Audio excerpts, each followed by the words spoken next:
first fire was not struck by man, but given by the lightning to a tree. And someone brave enough to take and plan its carrying into what home could be. That first fire is still burning in the chain of every flame that ever lit from flame. The same spark handed down through joy and pain. The ancestor fire keeping its own claim. The ancestor fire burns in every heart. The original spark from the earth's own birth.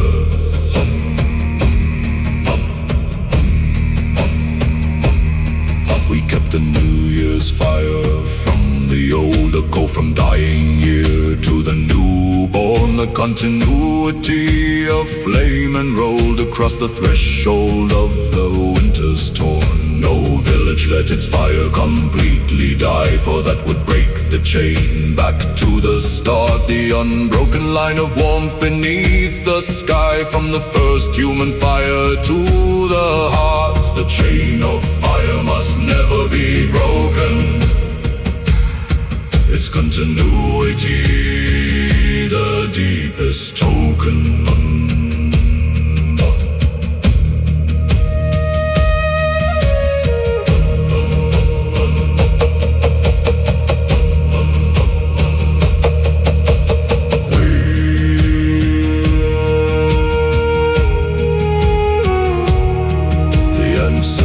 Fire remembers every meal prepared above its patient burning glow. Every story that the flames made real in shadow on the wall from long ago. It holds the smoke of 1,000 winters deep, the residue of all that burned above. The prayers and the names it chose to keep, the ceremonies made from fear and love. The ancestor fire holds every word once said by every living and every honored dead. When two families merge, their fires become one flame from both the sources intertwined. The coals from each home mix to overcome the separation of the separate kind. The wedding fire is two ancestral chains, becoming one new chain for the new line. The blending of the different bloods remains into a new particular design. The marriage fire merges to deep past into the shared future that always lasts.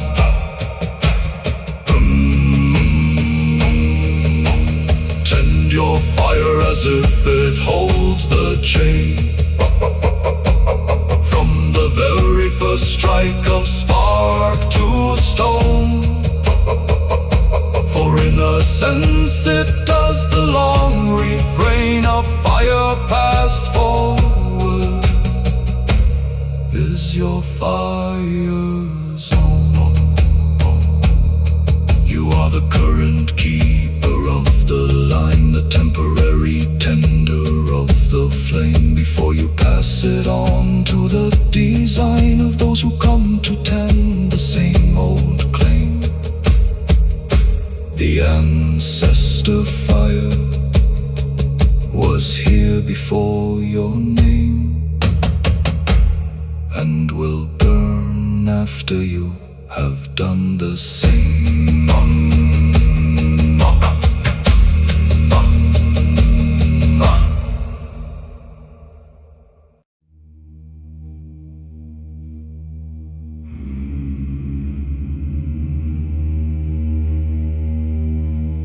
The wheel arrived from somewhere to the east, revolution in the Viking world. Before it everything was human beast of burden, every load by shoulder hurled. The cartwright shaped the spokes with seasoned oak, the rim of ash that bent without the crack, the hub of elm where centuries have spoke, the wheel that put the whole world on the track. The cartwright's wheel changed everything on land, as much as any ship changed what was planned. He carved each spoke identical in weight, for imbalance in a wheel at speed would shake apart the cart at the wheel's fate, and leave the cargo spilled across the creed. The truth of the wheel is balance all the way, each part equal to its paired and opposite. The tension between spokes that makes the day of perfect rolling what the wheel permits. The wheel teaches balance through its turning art, each spoke essential to the circle's heart. We saw in the wheel what the Norns had shown, the great wheel turning of the world's own fate. What goes above comes under, seed is sown. What falls at last comes round to rise, though late. The wheel of fortune was not just a phrase, but a mechanism we could touch and feel. The oak and ash and elm of mortal days, all turning on the same impartial wheel. The cartwright's wheel shows fate in physical form, the turning that continues past the storm. The child who watched the cartwright had a question: if every point on the rim goes up and down, is any point the best for its suggestion of where to be upon the wheel of town? The cartwright smiled and set her hand upon the hub that turned but barely seemed to move. He said the center is the steadiest one, the still point in the turning of the groove. The cartwright teaches, find the hub within, the still point where the spinning must begin.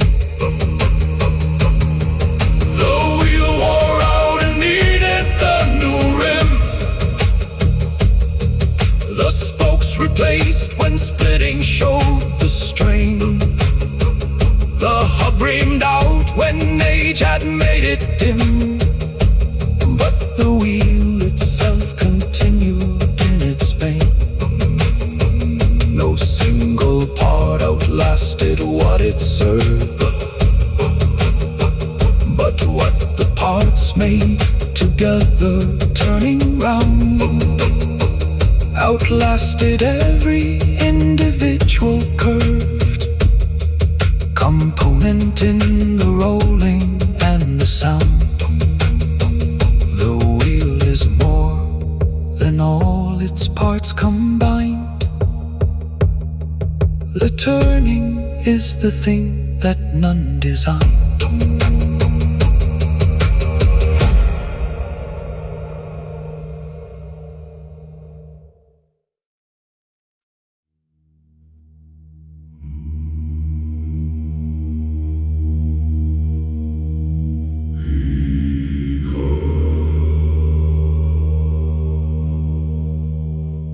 He carved it in the phantom of his grief. When words had failed and mouth had nothing left, he took the iron chisel to relieve of what accumulated and bereft. Not runes with meaning, but the shape of feeling, the spiral that expressed what had no name, the line that bent like grief back to its healing, the mark that showed the world would not be sane. The prayer stone holds what language cannot keep, the shape of feeling carved in the cold deep.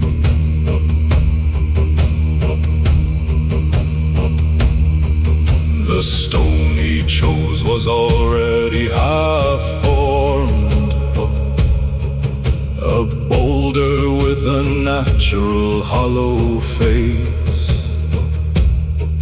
as if the mountain had been long informed of what would one day fill its waiting space. He worked through winter, every clear cold day, the chisel ring the only sound in white.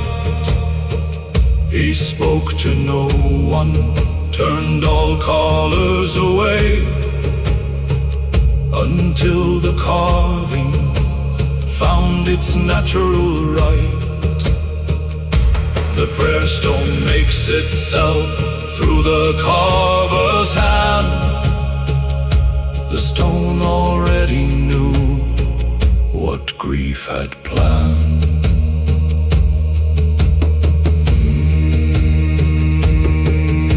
We placed it at the crossing of two paths, where those who passed could stop and touch the face, could feel the carved lines with their fingertips maths, and add their own grief to the stone's cold grace. Over years the hollow held the touch of every hand that stopped and found the mark, until the stone was polished in the clutch of hundreds reaching in the winter dark. The prayer stone gathers every grief that passes and holds them all beneath the sky's cold glasses. A child who could not speak from birth had found the prayer stone as her first communication. She pressed her palms against the carved ground and felt the shapes as her own narration. The stone that was one man's specific grief became the silent child's own speaking place. Her parents watched her touch the carved relief and saw her body settle into grace. The prayer stone speaks to those without words. The silent find their voice where grief confers. The prayer stone still stands at the crossing point, the hollow worn smooth by 1,000 years, the original carver's specific joint, of grief dissolved into the public sphere. No one knows whose sorrow made the mark, whose winter chisel shaped the spiral line.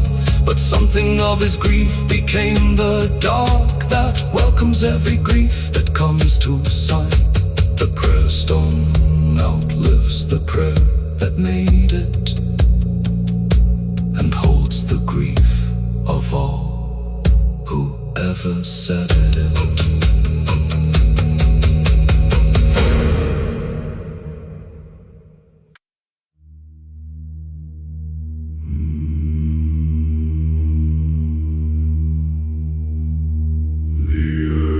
Is not passive in the Viking land.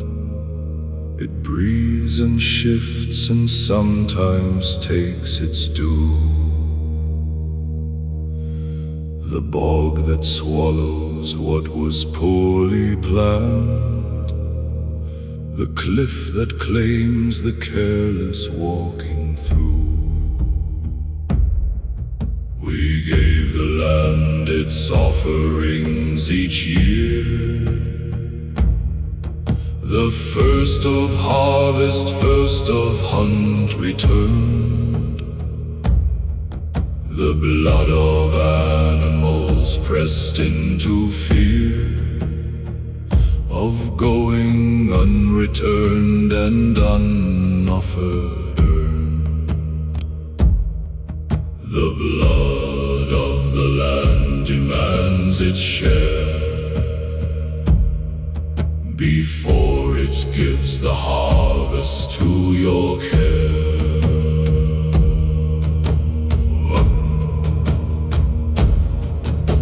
The bog preserved the ones it chose to keep,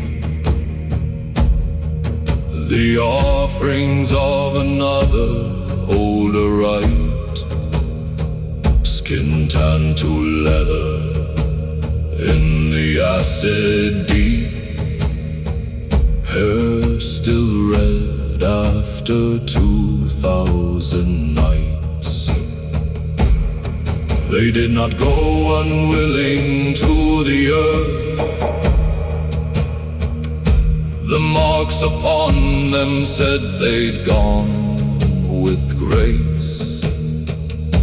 The carefully placed posture of their worth in the ceremony of their resting place. The bobcat dead chose to become the land, and so were kept by it in time's own hand.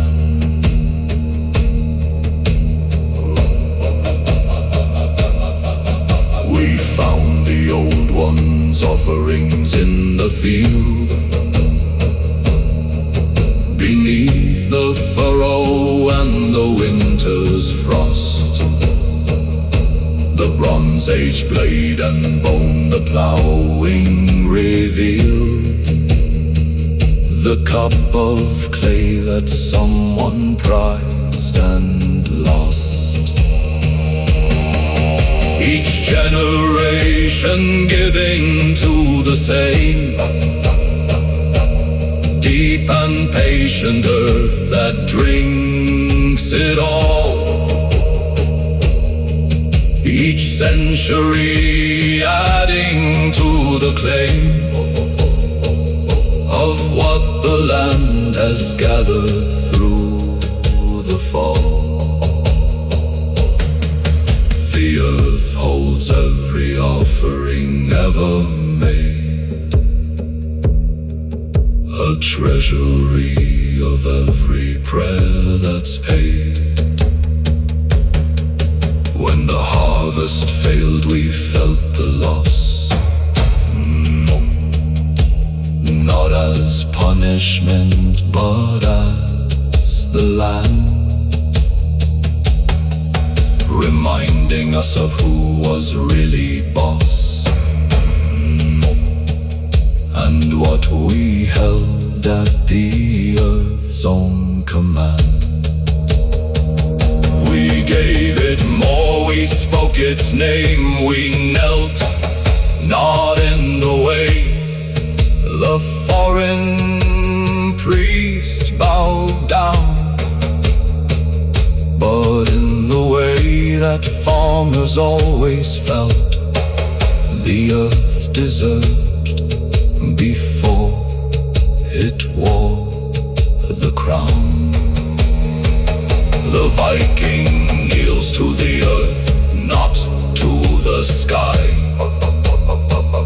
for earth feeds children while the gods pass by.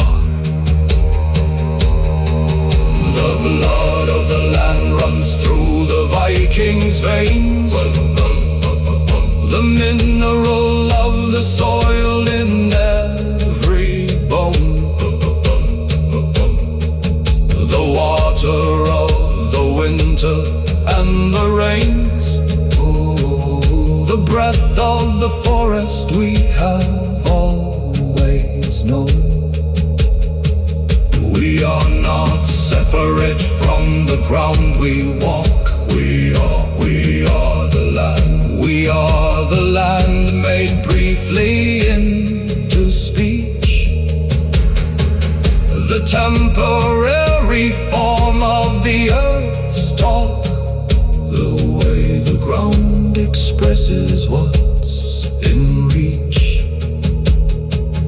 The blood of the land is our own blood too. We are the earth briefly walking through.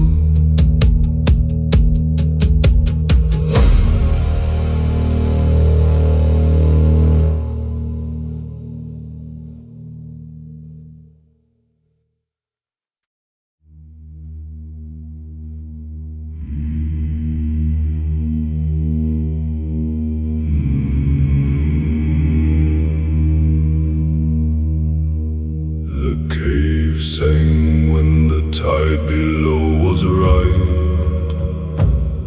The water forced through channels in the stone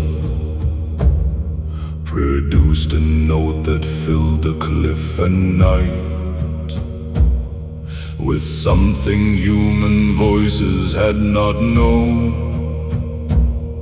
The sound was deeper than the deepest drum. It shook the ribs from inside out and through. It was the sound of the world's own hum, the frequency beneath all else held true. The singing cave is the earth finding voice, the geological music without choice.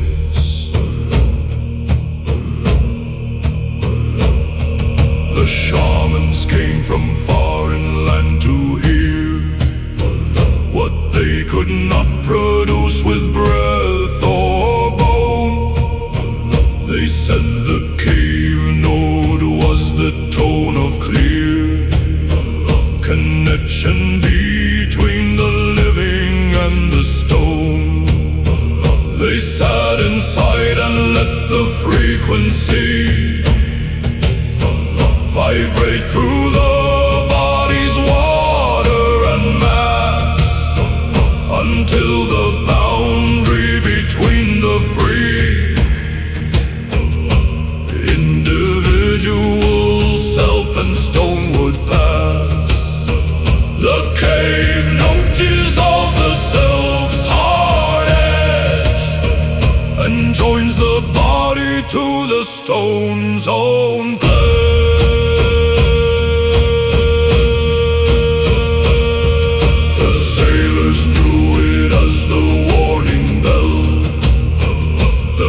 Sound carrying 2 miles offshore. When the tide was coming in to swell, the cave would sing its low and rising roar. They steered by it in fog when sight was gone, the sound arriving the direction of the singing coming on, like a compass made of stone and iron. The singing cave guides sailors through the dark, its voice the cliff's own navigating mark.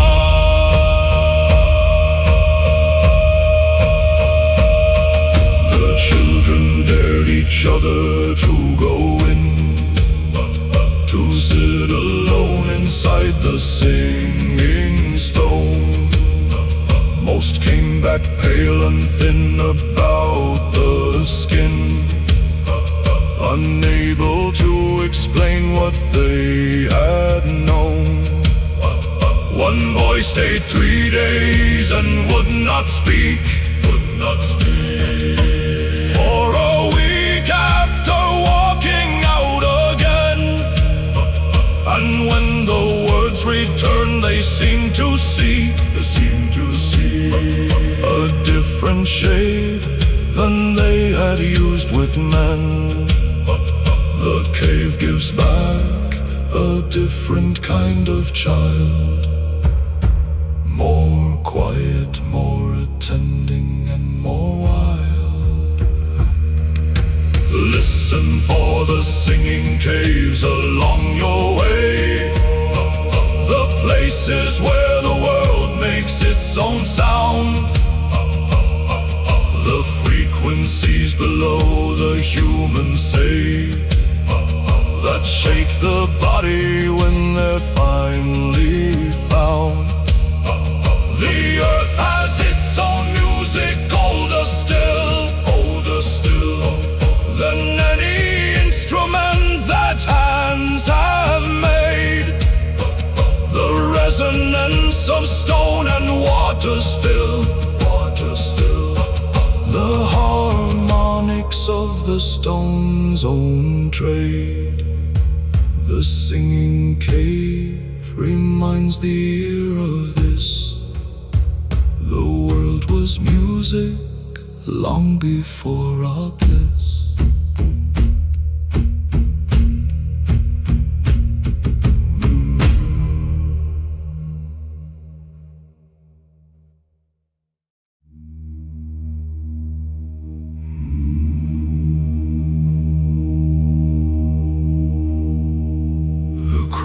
Came to him first when he was 5, a single bird that landed on his fist and looked at him as if to feel alive. Beside a child it could not well resist. By 10 a dozen followed him to school. By 20 every crow along the coast would gather at his call like some old rule, and bring him what they found they valued most. The croaking rules through kinship, not command. The birds chose him before he chose his land. They brought him coins and buttons, scraps of glass, the shiny fragments of the human world. He kept them in a box and let time pass, the crow-given treasures safely furled. But more than objects they would bring him news. The way they gathered told him where the threat was moving through the land in different views. The way they scattered warned him of the set. The croaking reads his birds before he reads the world through what the flock's behavior feeds. Before the raid he sent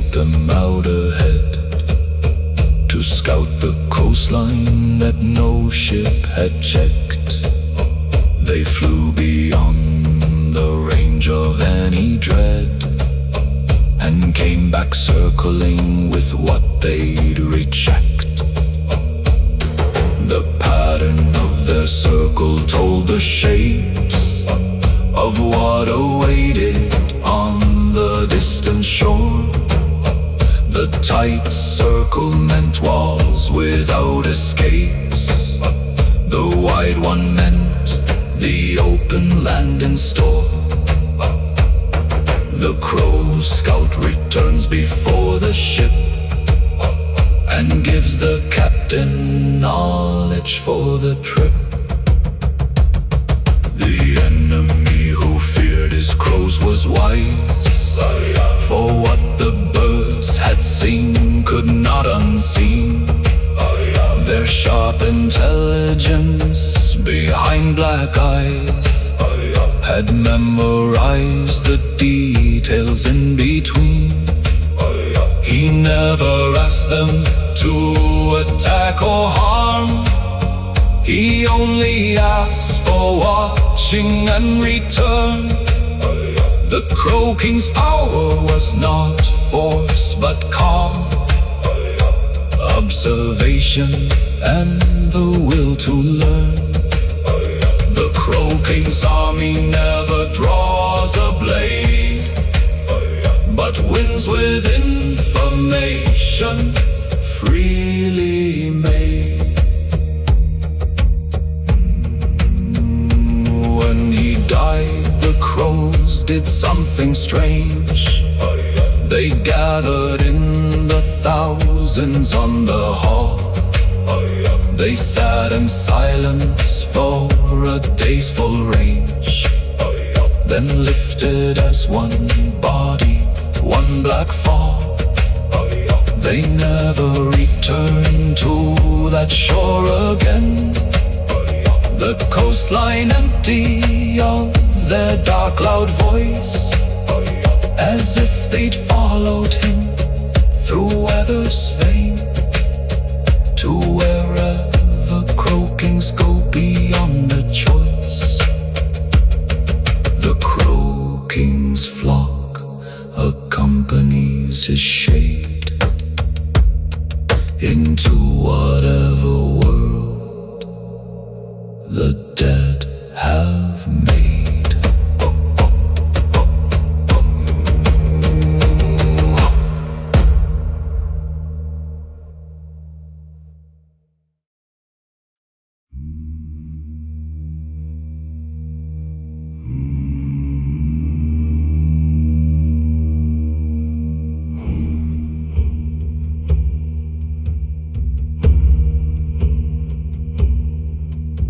The lake fell in the summer of the drought,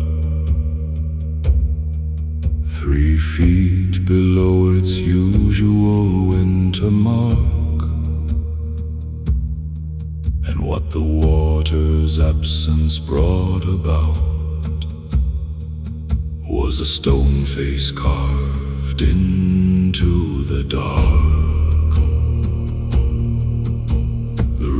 Were older than the oldest known, the shapes preceding every form we used, a script that someone carved in the alone before the language settled and suffused.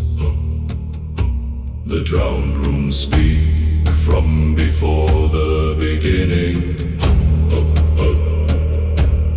in a tongue that no living mouth is winning. The rune readers came from every shore. They made their copies in the failing light. They argued what the older forms were for, and what they meant through the declining night. Some said a prayer, some said a boundary's law, some said the name of what had made the lake. Some said the inscription's deepest flaw was thinking it was made for human sake. The drowned runes may not have been for men, but for the water and the sky, and then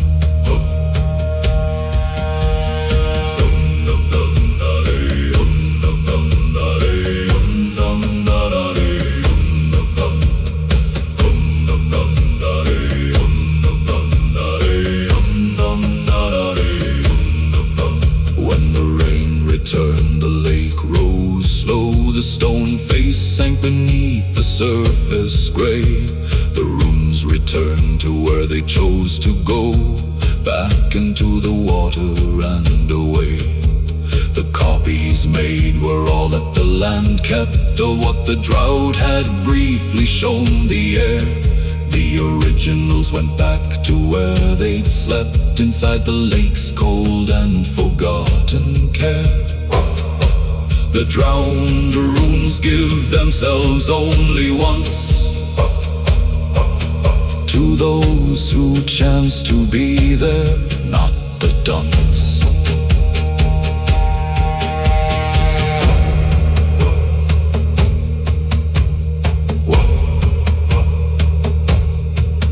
What does it mean that knowledge lives below the surface of what we can ordinarily see?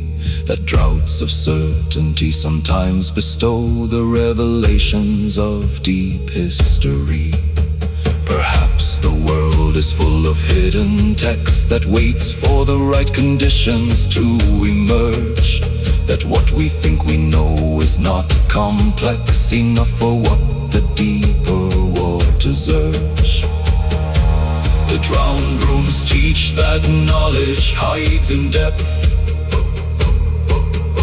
and surfaces only when the water's left. Dive into the lakes of your own life, the ones that hide beneath the ordinary, that look like stillness but hold so much strife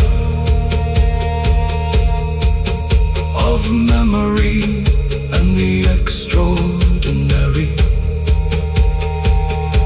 The drought that strips the surface from your knowing is not a punishment but an exposure. The low water moment of your growing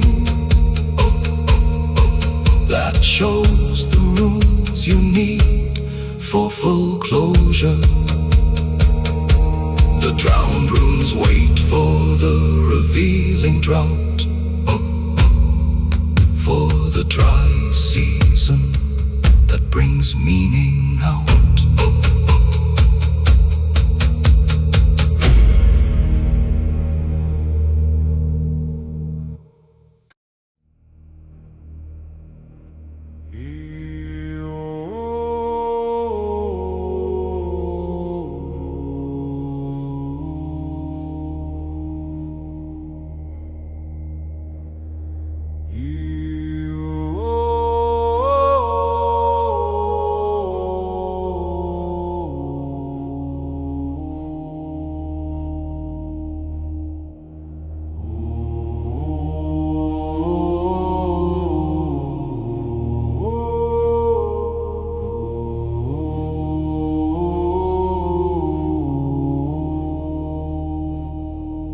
He claimed he learned it from a dying whale,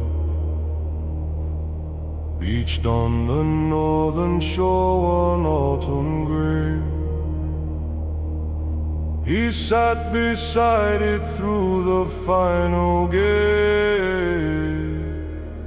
and listened till its breathing fell away. The sounds it made were deeper than the sea, too low for most ears, but it's caught the tone. A frequency that lived below the free vibrations humans make when left alone.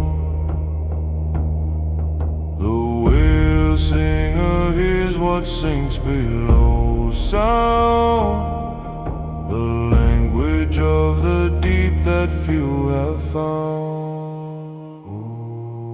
At sea he'd stand at the prow and hum it low, the tone that he had learned in his own chest. And from the gray green deep there'd come the slow approach of something vast from east or west. The crew would grip the rails and hold their breath as dark shapes rose to circle in the wake. The whales that followed, not from fear of death, but drawn by what the whale singer would make. The whales come when the singer calls their name, for every creature answers to its claim.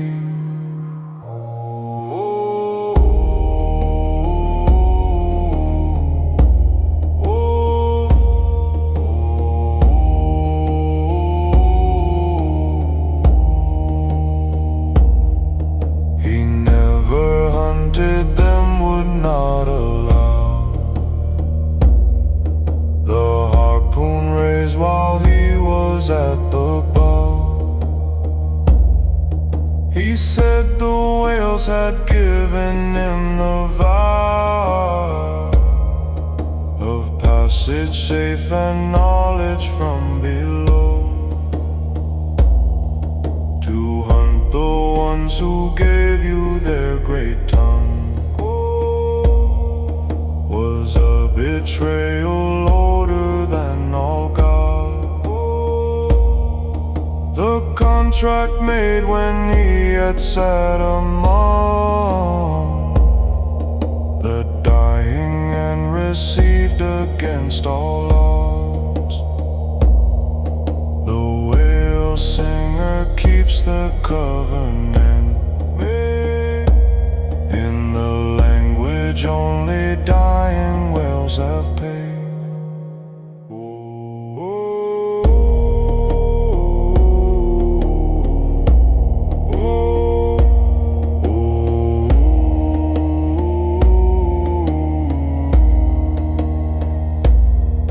The strangest thing he told before he died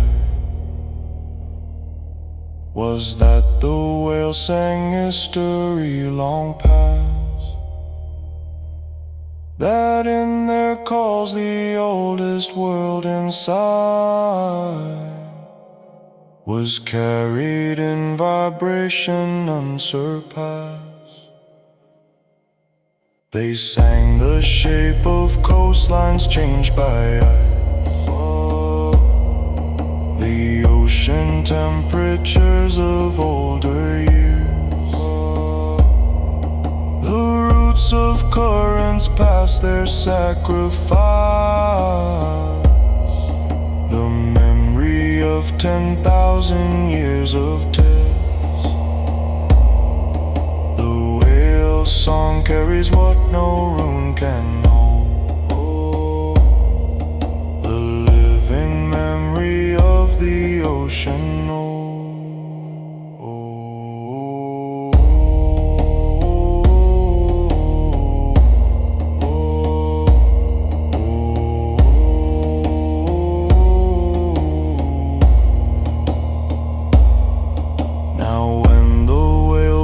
Is near the ship and rolls its side to look at those aboard. Do not reach only for the harpoon's grip, but listen for a moment to its words. Perhaps it carries something from the deep, too low for common ear, a message from the ocean's ancient sleep, that someone in your crew was born to hear. The whale sings to the one who will not hunt, and gives the gift of depth to those who confront. Ooh.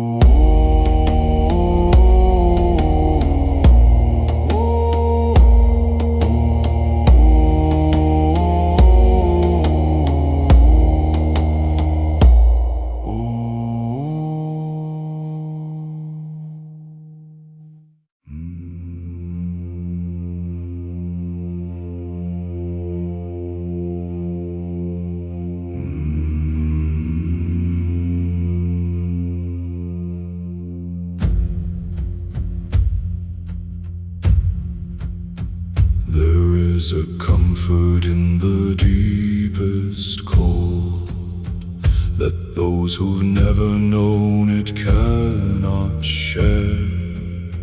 The stillness of a world that has been told to silence by the frost's unyielding care. The noise of summer gone, the insects stilled, the birds reduced to a few winter brave. The world returned to its essential fill of rock and bone and what the cold will save. The cold comfort is the world stripped bare, the honest winter showing what is there.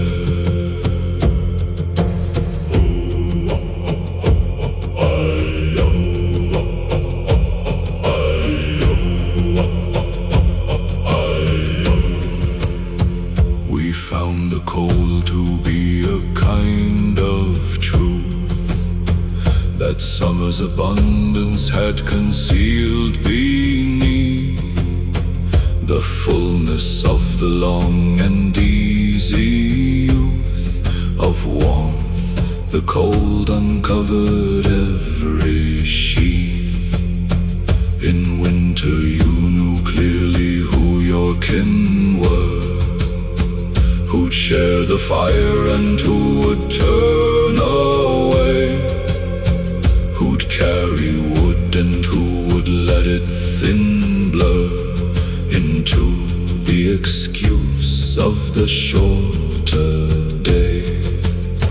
Cold comfort separates the true from false. It shows you who is real when warmth withdraws. The body in the cold becomes aware of every small sensation and its gift.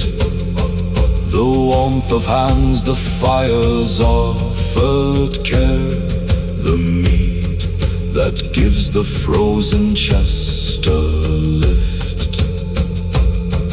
In summer these are ordinary things, unremarked and taken as the dew. But cold makes each small warmth a thing that sings, and gratitude returns to what is true. Cold comfort makes the warm things more than warm, by showing what it's like inside the storm. The winter peoples of the far north know a joy in darkness that the summer lands can only approximate in the glow of what they imagine cold demands. The long night fire with the family near, the story told when outside nothing moves, the laugh that rings more musical and clear against the silence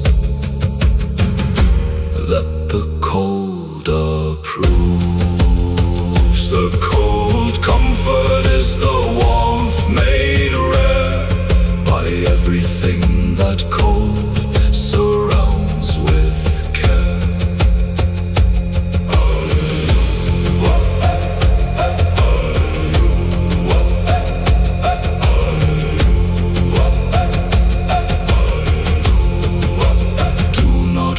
the cold that comes to you, the winter of the spirit and the year. For inside the freeze is something true that only cold conditions can make clear. The stripped bare world has its own austere grace, the silence of the snow its own deep song, the cold that shows you everything in place is the discomfort that makes comfort strong. The cold comfort is the gift of winter's truth, the honest cold that keeps the spirits youth.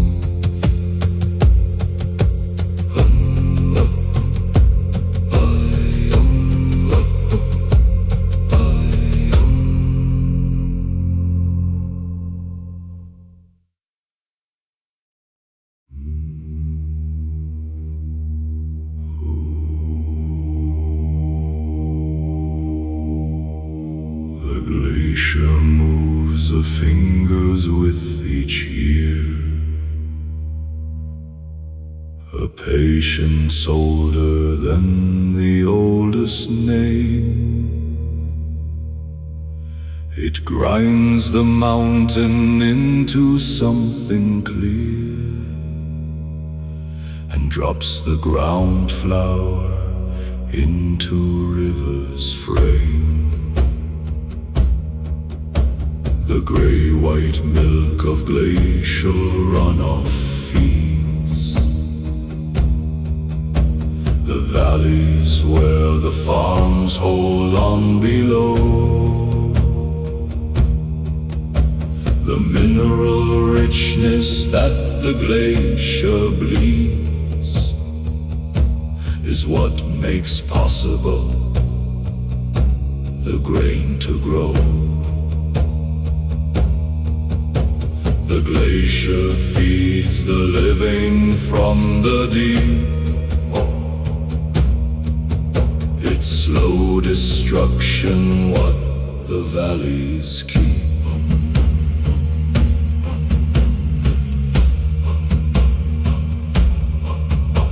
Inside the glacier something ancient awaits.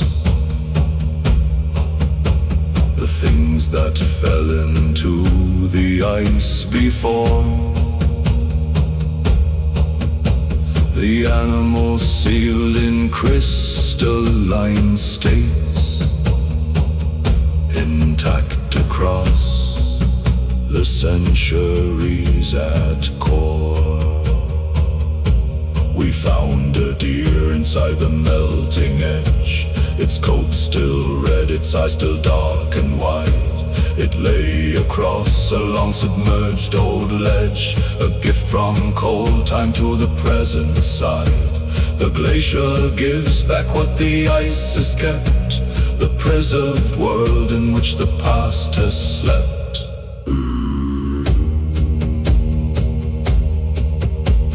The old man said the glacier remembered the shape of world before the current land, that under ice the ancient was dismembered from what we knew into a prior strand.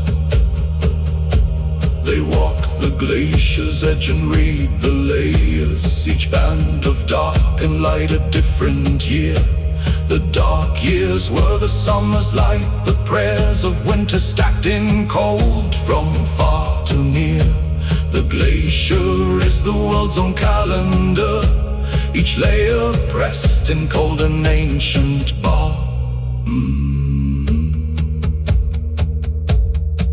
We drank the glacial melt and felt the cold of years 10,000 deep inside the ice. The water water tasting of the very old, the world before the world's most ancient price. Each swallow was 10,000 years of rain, compressed and filtered through the mountain's heart. The cleanest water and the most arcane, the purity of tongue's own frozen art. The glaciers melt as time made drinkable, the past made present and unthinkable. The glacier will outlast every name we've carved, every rune pressed into the oldest stone. It will be here when every god has starved for worshippers and every faith has blown. And when it finally melts in the last stage, it will give back everything it has kept. The animals, the ice preserved old page of world, all the things inside it slept. The glacier keeps the world for those who come, the greatest archive under winter's drum.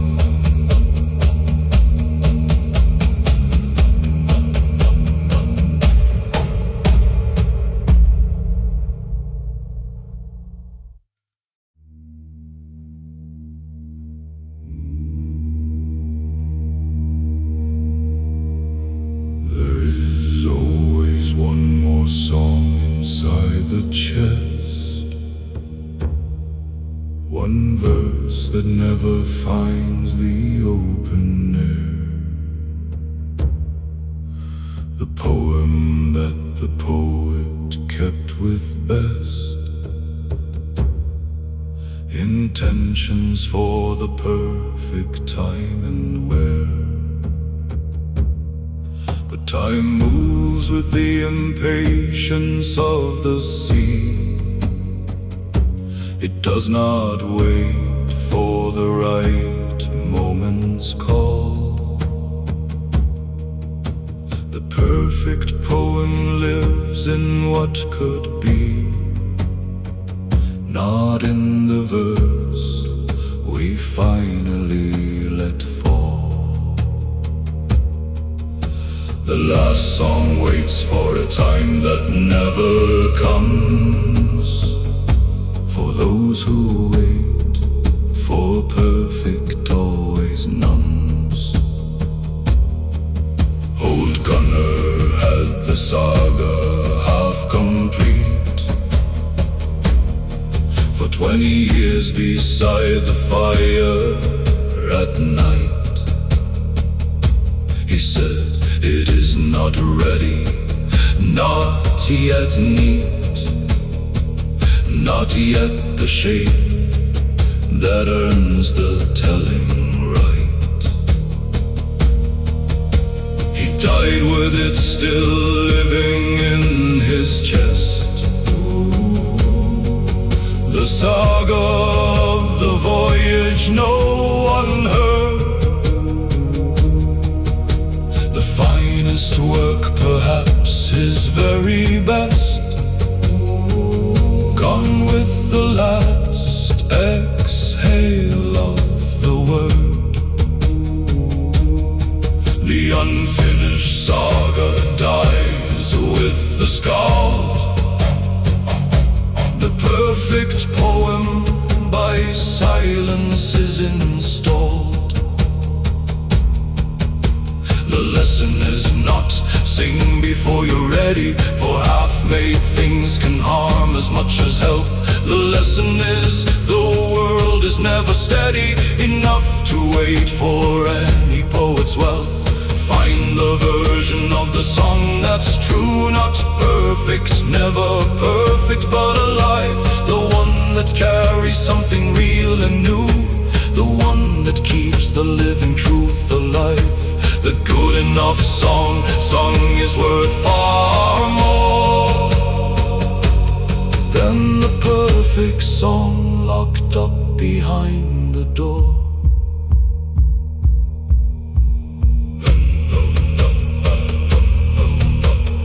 Every skald has songs songs they never sang,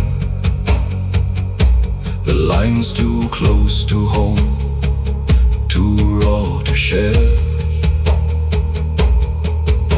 The verses where the truest feelings hang, too vulnerable to loose into the air. These private songs are not a poet's weakness. They are the source from which all songs descend, the reservoir whose depth enables bleakness to become the verse that others comprehend. The kept song feeds the songs that reach the hall. The private depth makes possible the call. Sing what you have today while you have breath. Tomorrow the verse may have a different shape. The you that sings today walks close to death,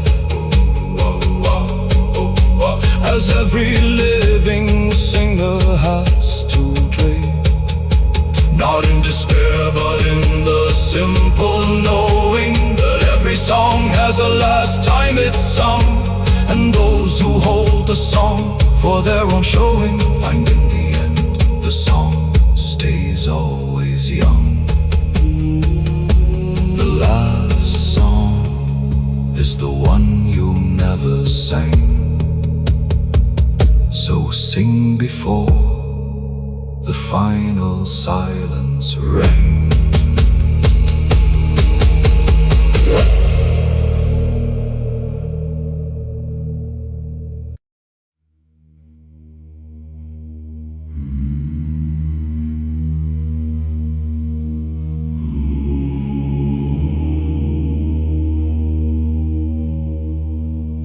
The crystal caught the light that cloud concealed.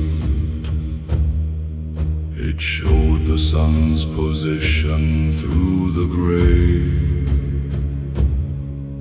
a stone that what the overcast had sealed could crack and find the hidden light of day. The navigator held it to his eye and turned it slowly till the shadows met, the equal dark that showed him where the sky held the sun behind the clouded net. The sunstone finds the hidden light above and gives the sailor what the clouds deprive.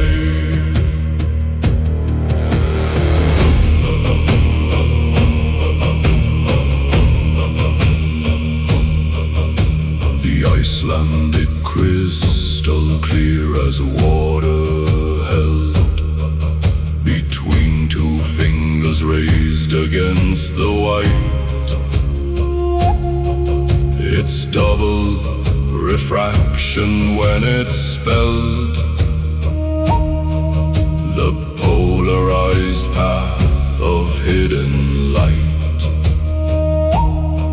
No magic in it, only physics old.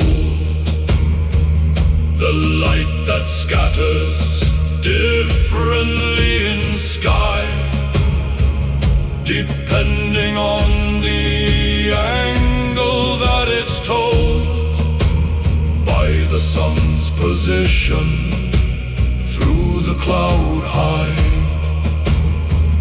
The sunstone works by natural law alone. The magic is the physics of the stone. He trained with it for years trusted. The subtle shadow shift that marked the sun, in gray that every other sailor busted through with nothing till the skies were done. He could navigate through weeks of overcast, while others lay adrift and prayed for clear. He used the stone and kept the true course fast, and held his bearing through the hidden year. The navigator who as the sunstone navigates through what defeats all others at the gates. The sunstone is the mind's own instrument, the tool that finds the light inside the gray. When certainty is wholly overcast, and nothing seems to lead the certain way, some people hold an inner sunstone clear that finds direction when the sky goes dark, that polarizes what is hidden there, and shows the hidden sun's remaining mark. The inner sunstone is the quiet mind that finds the light that surface clouds can't blind.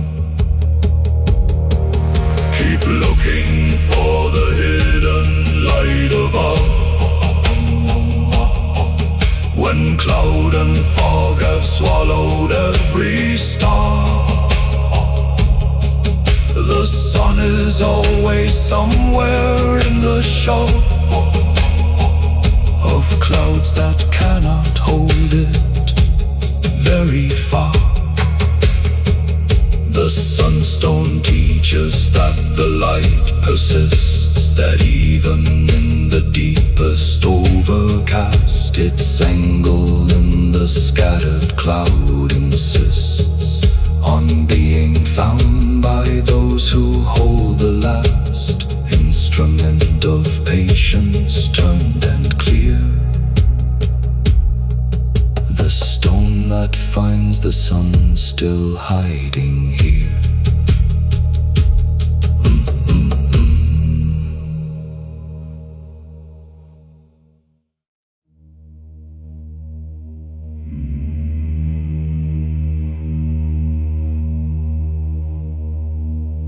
He hung his sword above the longhouse door on the day he turned from 30 into more.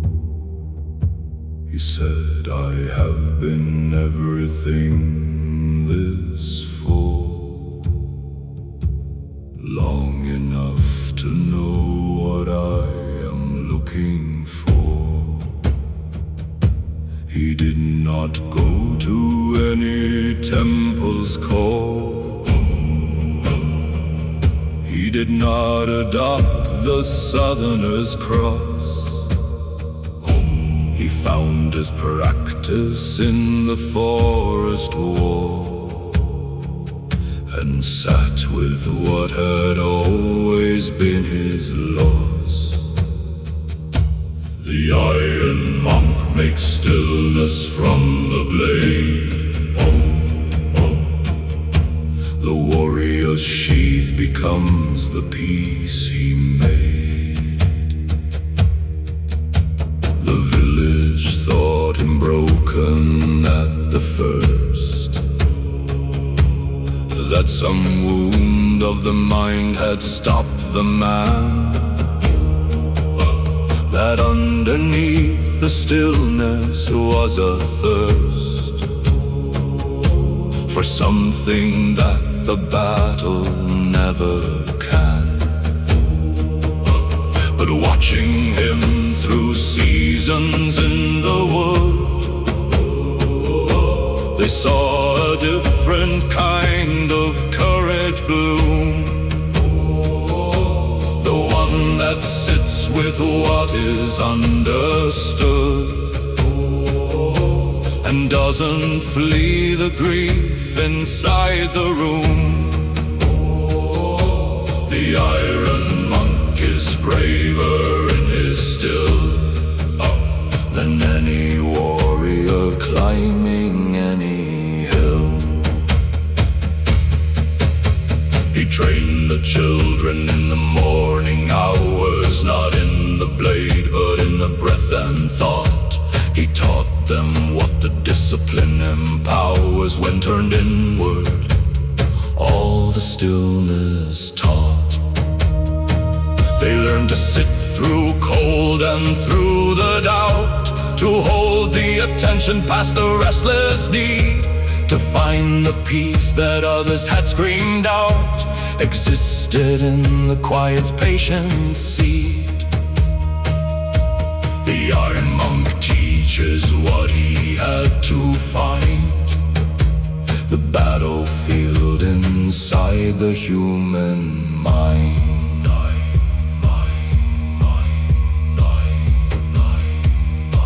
He took his sword down once in his 5th year, when raiders came the village could not face. He walked out calmly, wordless, showing clear something that stopped the raiders in their place.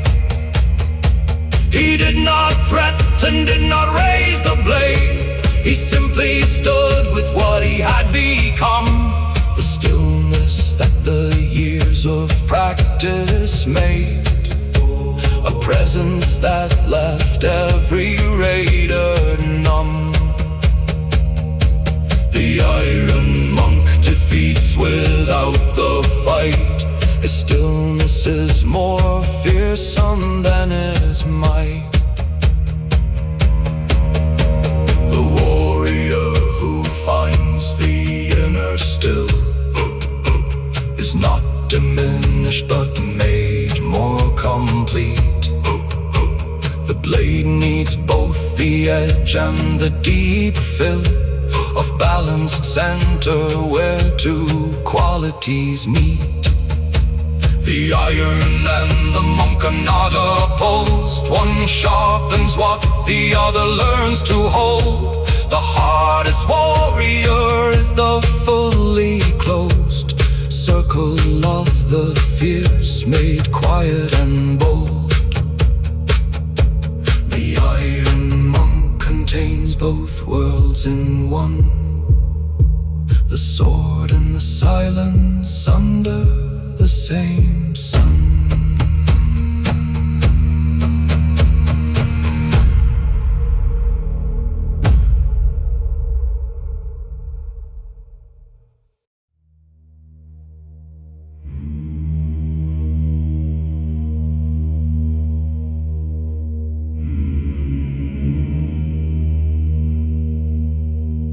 Every blade that ever tasted war carries something of the battles in its grain. The iron remembers what the steel was for, and holds the weight of every loss and gain. The blade that killed its first in 50 years still has the memory of that first blow shock. The metal resonates with ancient fears, time has moved around the clock. The song of swords is sung in iron's grain. Each battle pressed into the metal's vein.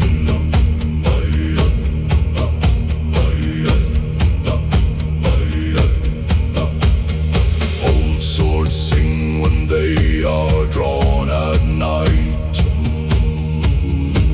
a sound too low for casual hearing ears, a vibration that the practiced hand held right can feel beneath the blade's long resting years.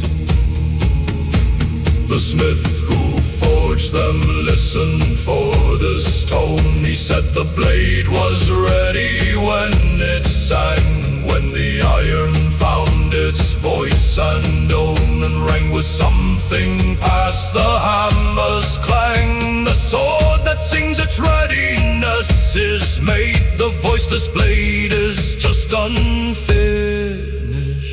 trade.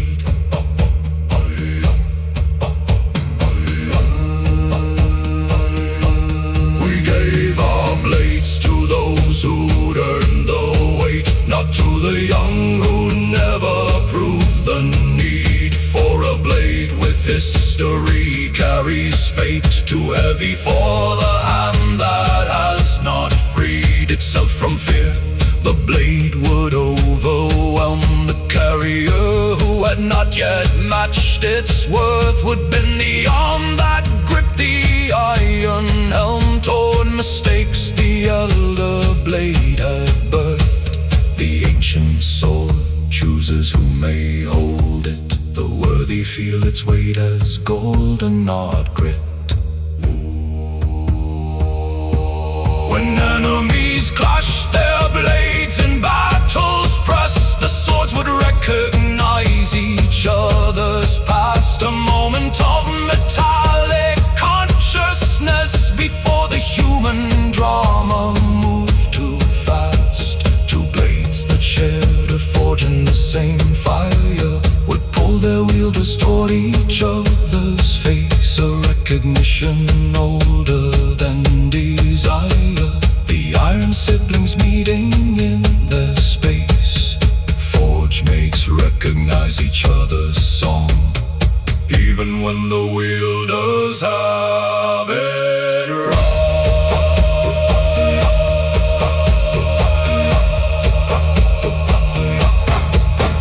When at last you lay your sword aside, when the arm no longer has the need, let it go to one who can abide its history without the pride of greed. Speak the blade's name one final time aloud, and introduce it to the hand that takes. Tell the story of the battles proud and all the history the iron makes. The sword passed on carries two lives worth. The giver and receiver on the earth.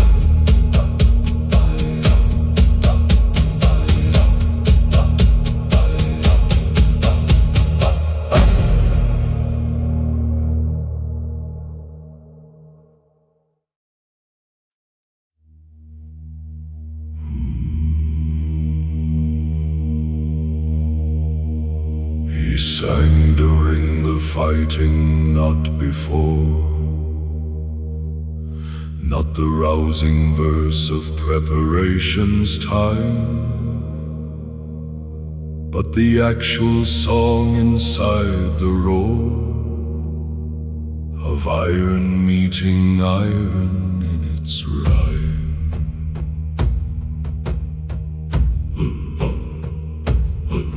His voice voice rose above the battle's din, the cannons flying with the arrow's arc. He documented what was happening in real time before the dying left the mark.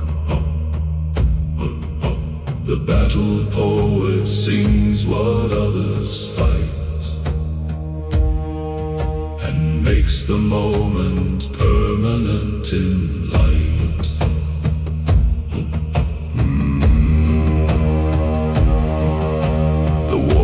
Said his singing changed the mood, that hearing their own deeds in verse aloud gave them a kind of doubled fortitude to be inside the poem and the crowd. They fought more grandly, knowing he would see and name in verse the best of what they did, that even in the terrible and free chaos of the fight their names were bid. The battle poet makes the fighters brave by naming them before they find the grave.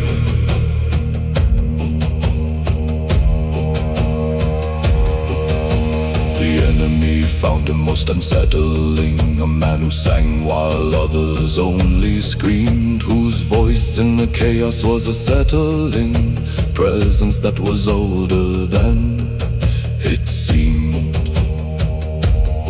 They tried to silence him but couldn't reach the singer who was always just outside, the worst of the melee out of each direct attack, but witnessing inside. The battle poet is the hardest to kill. He moves between the blades with the verse's skill. He never fought himself, that was his gift, the pair of eyes that watched with clarity, the voice that gave the dying ones a lift of being named inside the poetry. He held the hand of those who would not rise and sang their final acts into the sky. He made them permanent before their eyes closed on the afternoon they chose to die. The battle poet gives the dying their name and keeps them living in the verse's flame.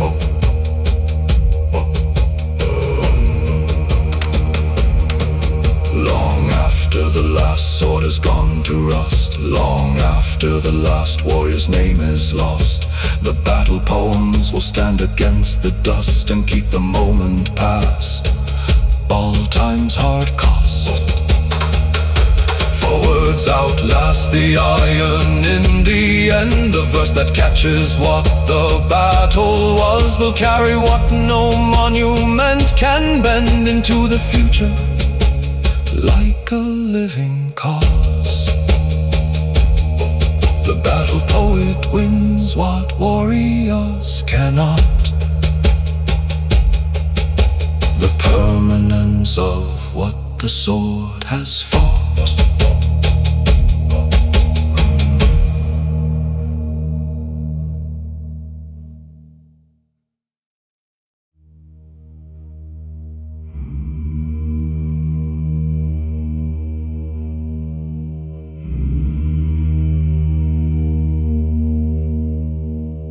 He kept the fire burning on the point, 3 years alone above the rocks and sea. He was the hinge, the keystone and the joint between the ships at night and what they'd be. Without his fire the harbor mouth was black, the entrance indistinguishable from reef. The ships would come at night and not come back, and find their end before they found relief. The lighthouse keeper serves what he won't see. The ships that pass in darkness, safe and free.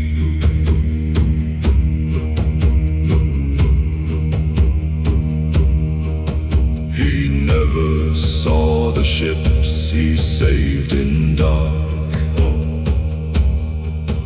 They passed outside his vision in the night. He only kept the fire and its mark, and let the dark determine who was right. He did not know how many keels had steered by what his hands maintained through cold and rain. How many crews had lived because he'd cleared the dark with what he kept against the main. The lighthouse keeper's gift is anonymous.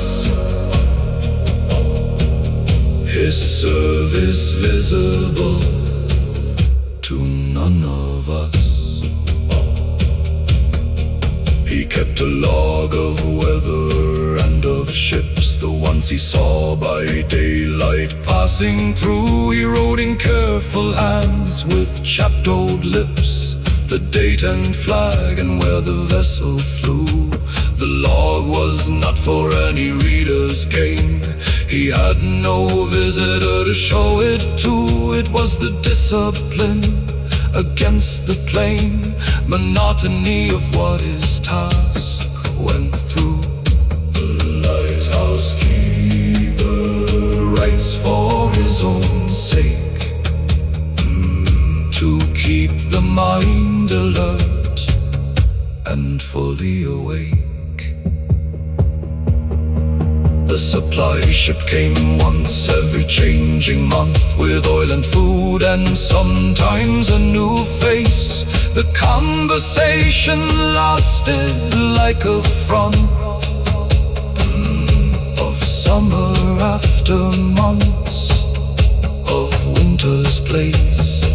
He drank in every word the sailor brought, the news of distant halls and battles, and the ordinary gossip that he'd sought. More than the silver he could always spend.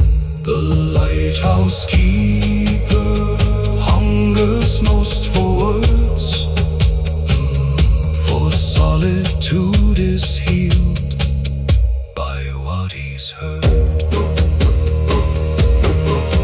The ships he never saved do not exist. For him, the ones who might have hit the reef, who steered by light and so were never missed from the harbors of their waiting and belief. Prevention has no story and no name. The disaster that did not happen leaves no trace. The keeper's work is absence from the claim of the saga, and that absence is his grace. The lighthouse keeper's greatest deed is nothing, the nothing that prevents the ship from crushing.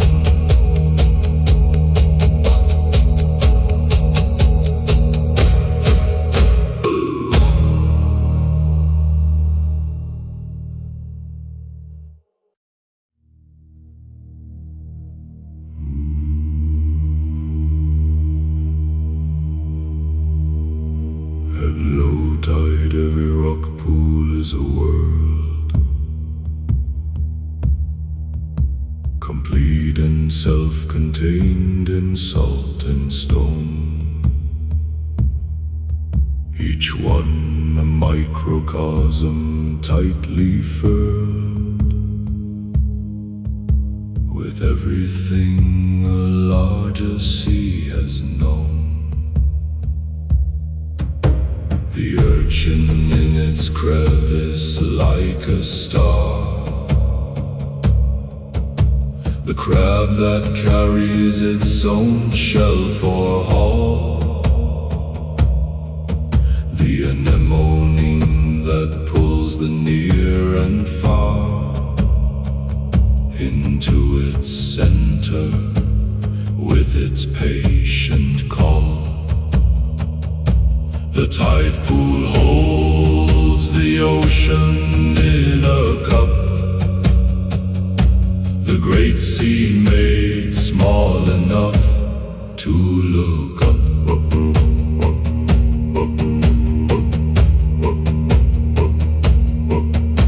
The children who grew up beside the pools learned their first biology on rocks. The patient curiosity that schools no teacher gives as well as the unlocks. They learn that creatures make their home inside the harshest and the most unlikely place, that life finds what the circumstance provides and turns the limitation into grace. The tide pool child's life is more than size. The small world holds the large one in disguise. The tide will come and swallow every pool and mix the separated into one. The creature that had ruled the cold and cool will join the vast beneath the same salt sun. This is not loss but the returning home, the individual into the whole, the drop of water back into the foam, the small life merged into the greater soul. The tide pool is the self before the tide, the individual before the wide. I spent my childhood's best hours at the edge, my knees on rock, my face bent close to sea. The drama of the pool against the ledge, the battles fought in miniature and free. The crab that fought the starfish twice its size, the shrimp that hid in plain sight through its clear transparency, the endless small disguise of creatures making life through every fear. The tide pool taught me everything I need. The small world is where great lessons seed. Look into the tide pools of your life, the small enclosed and limited world, where all the large world's beauty and its strife is found in miniature and curled. The family is a tide pool and the hall, the village is a tide pool and the clan, each one containing in its salt and small The full complexity of the wider span. The tide pool is the whole world given small, enough to see the pattern of a song.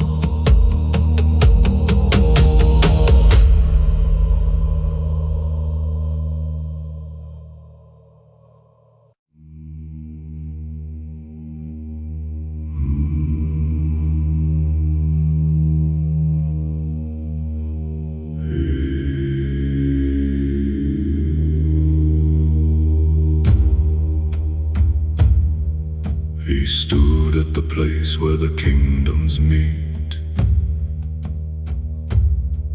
1 foot in the territory of each.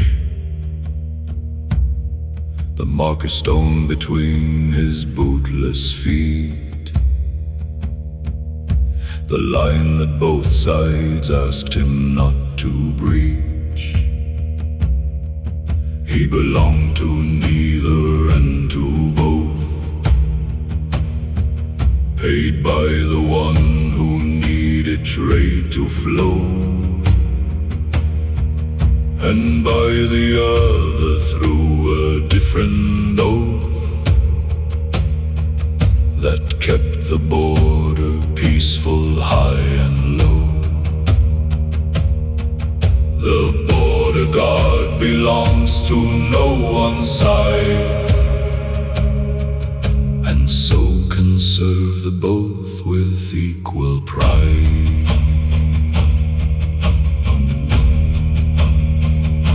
The traders came from east and west each dawn. They paid their tribute at the marker stone. He weighed the goods and let the carts be drawn through to the other side without a groan.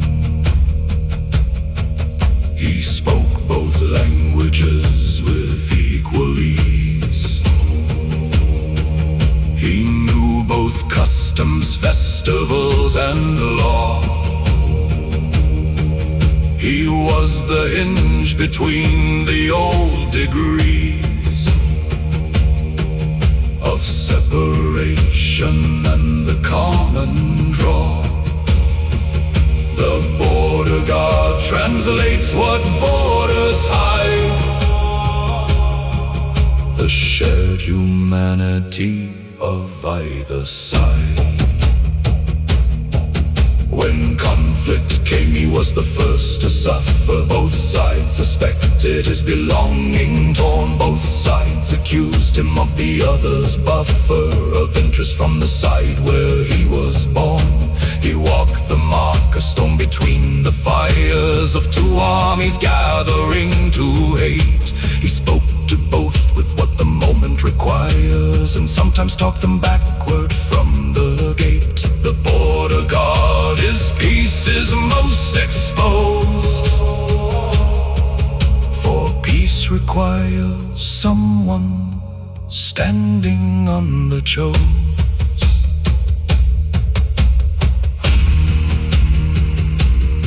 His children grew up speaking both the tongues, with equal ease and double understanding. They breathed both the air inside their lungs, and found the world more wide and less demanding. They became the interpreters of age, the ones who moved between the separate worlds, who read both languages on every page, and lived inside the both before it furls. The border children are the world's great bridge.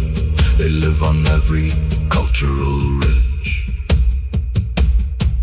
The border is not weakness in the line. It is the place where meeting always was.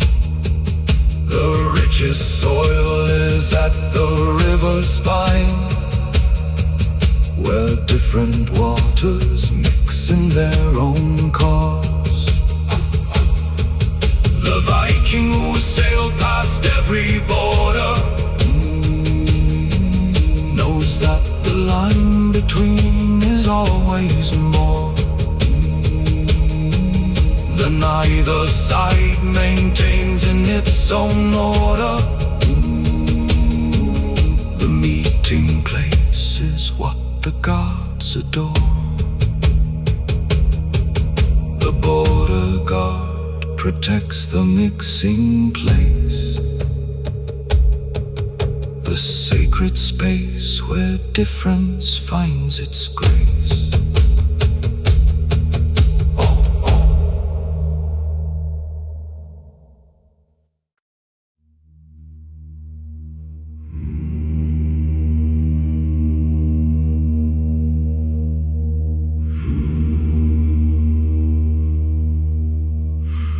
She is older than the oldest oak above,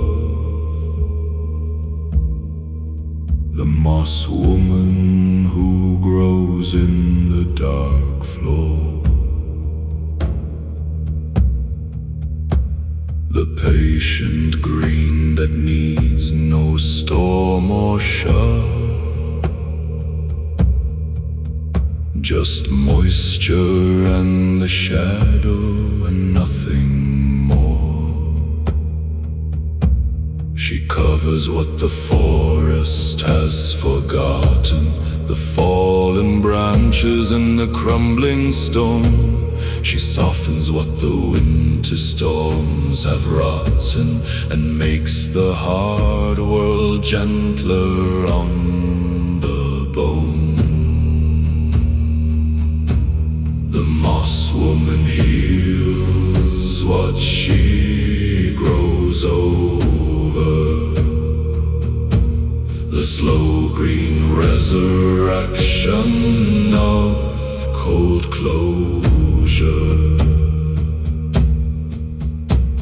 The hunter said she moved at night between the trees in shapes too vague for certainty, a green-gray figure barely to be seen between the trunks in old obscurity. She was not threatening, merely present there, the way the forest has its own deep life that humans enter with their noise and wear, and barely notice in their daily strife.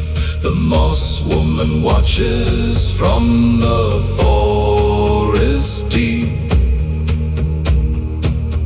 She was here before and will be after sleep.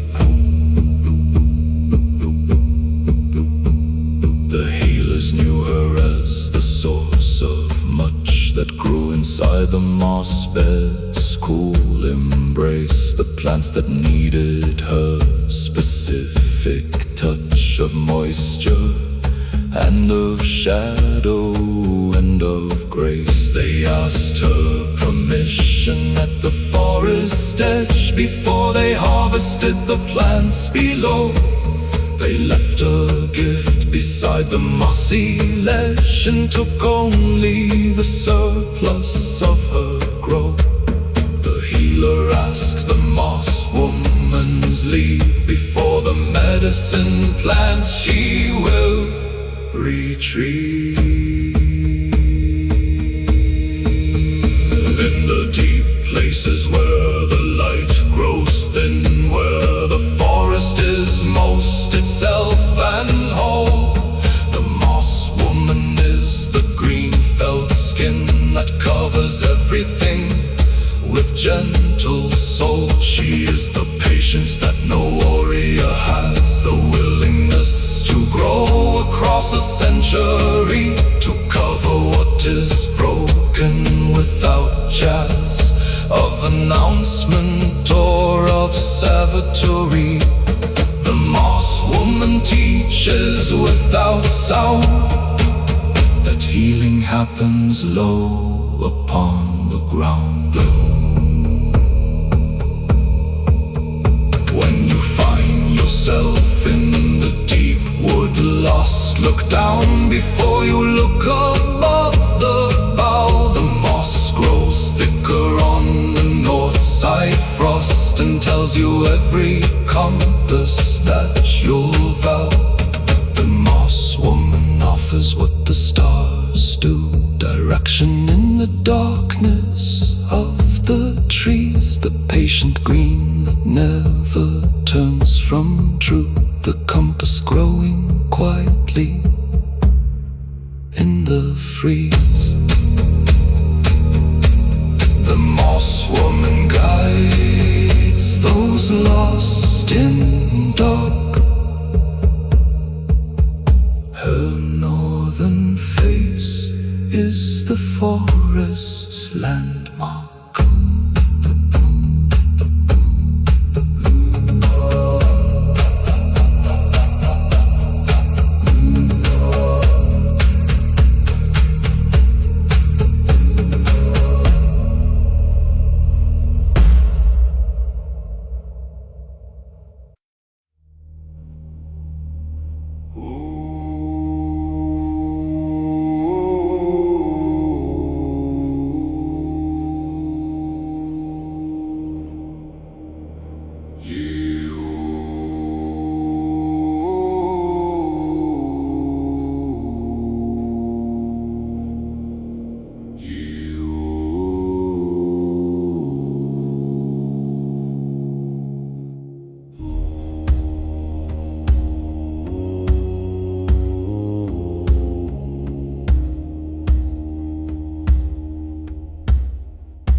The loom they work is larger than the sky.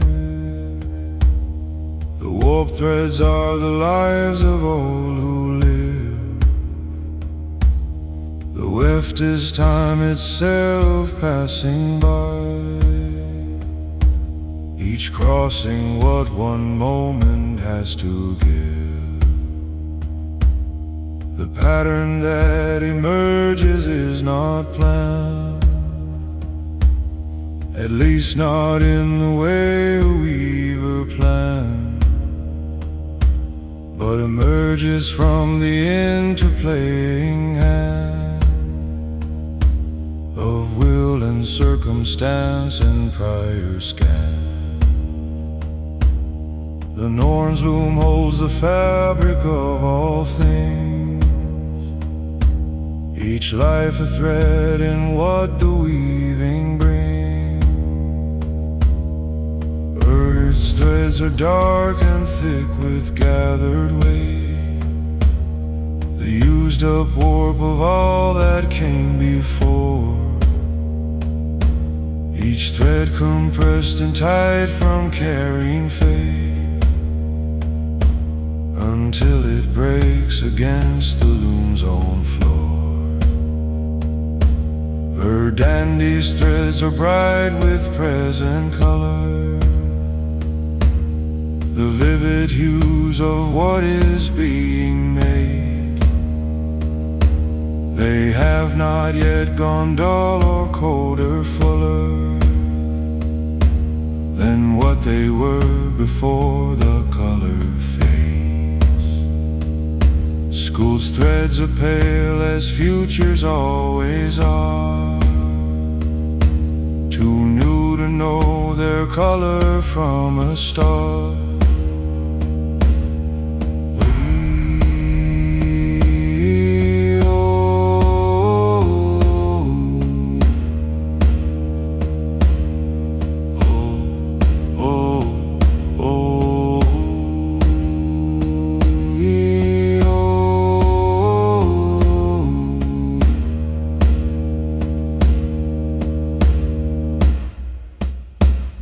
The weave creates a pattern none can see, while standing at the loom's immediate side. You must step far away to ever be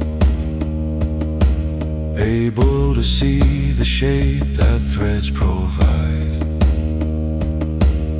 The warrior inside the battle cannot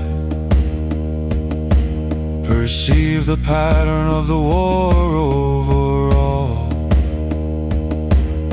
The mother inside the grief cannot plot the shape of what the grief is building tall. The norm's pattern is only seen from far. Too close and all you see is thread and bar.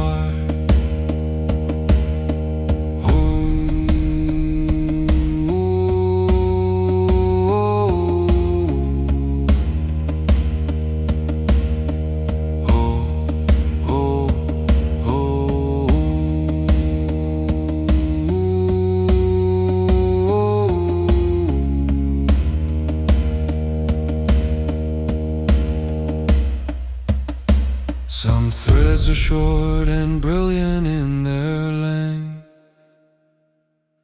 the ones cut early from the fabric's face.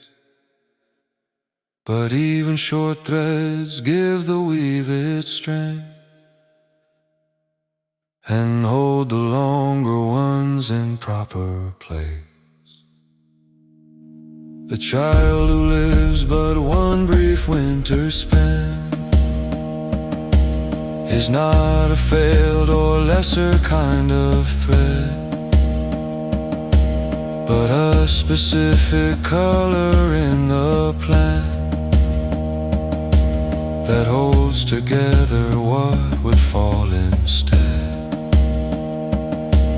No thread is wasted in the norm's great loom, each length exactly right for its own room.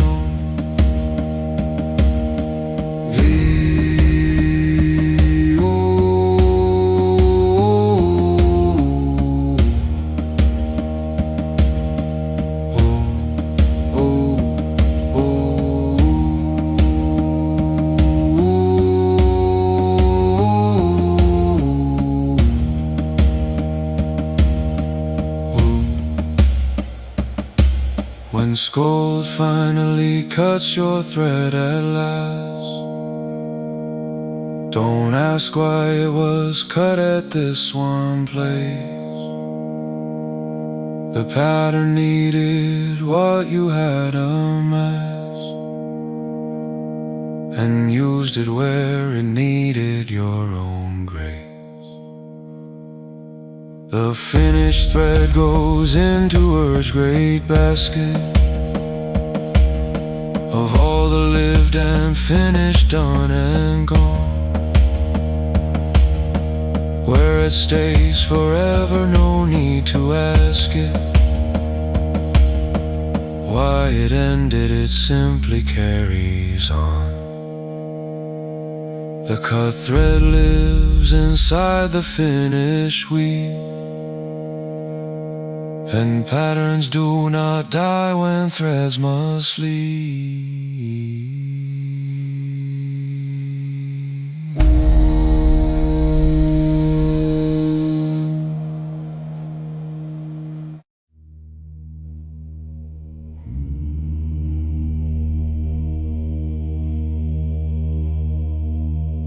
It was already old when we arrived, the oak that shaded half the village square.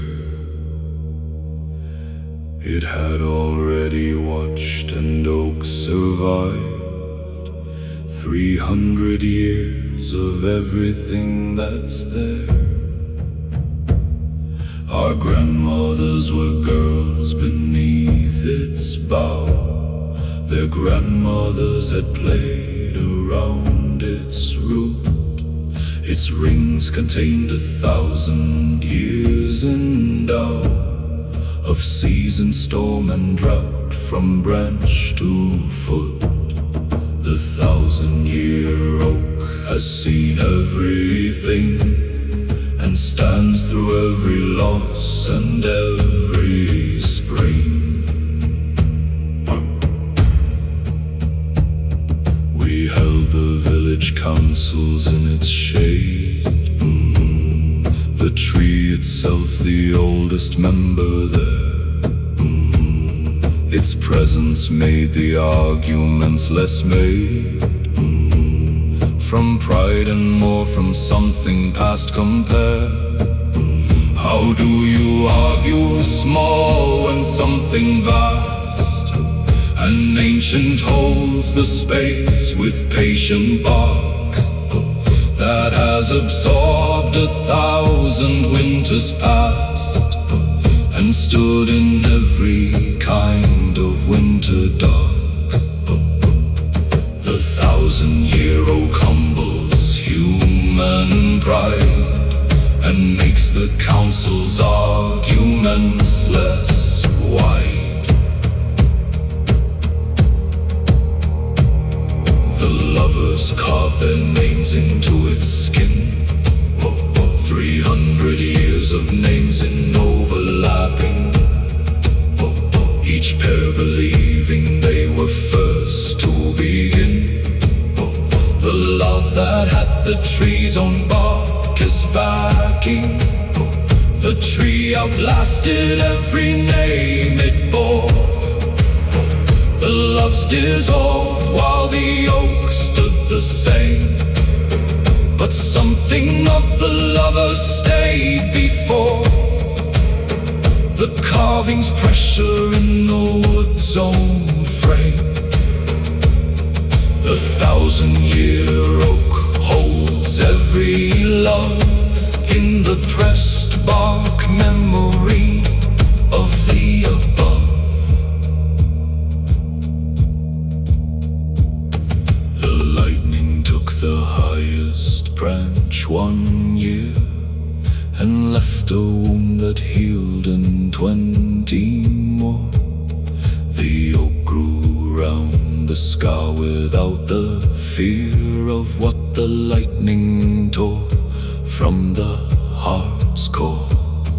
The healer said the oak wound would add strength beyond what unscathed timber ever gave.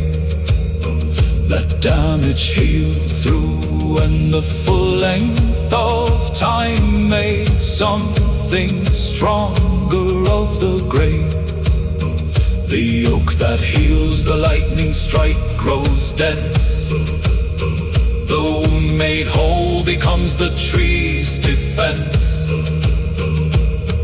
We planted an acorn when our first child came. We said this tree will outlast all of us. It will grow past the memory of your name and stand when no one living makes the fuss. The tree is the gift we give past our own death to those who come when we are long since gone. The shade will never sit in with our breath, but give to those who need it further on. The planted oak is love given to the future, the tree that grows past every human suture.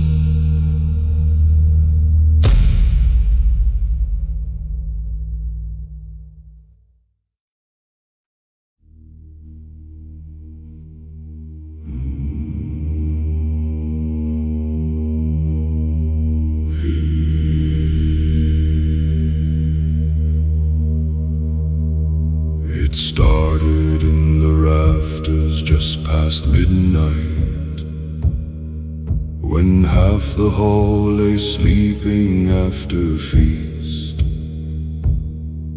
A spark from the fire's last unguarded daylight that caught the dry old timber from the east. The first to wake was the dog who always slept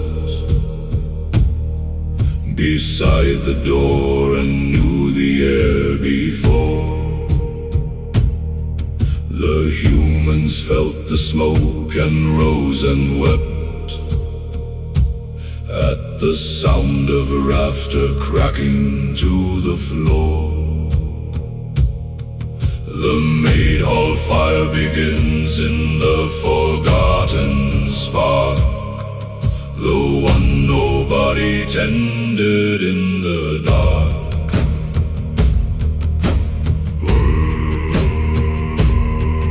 We pulled the elders first, the children then, the strong ones last, who helped the weak ones out. The order that determines women, men. In crisis is the truest test devout. Young Sigrid carried both her brothers through the doorway blocked by fallen burning posts. She held the beam until the last one to have made the threshold cleared, and she was closest. The crisis shows who carries others through, and Sigrid showed the hall what she could do.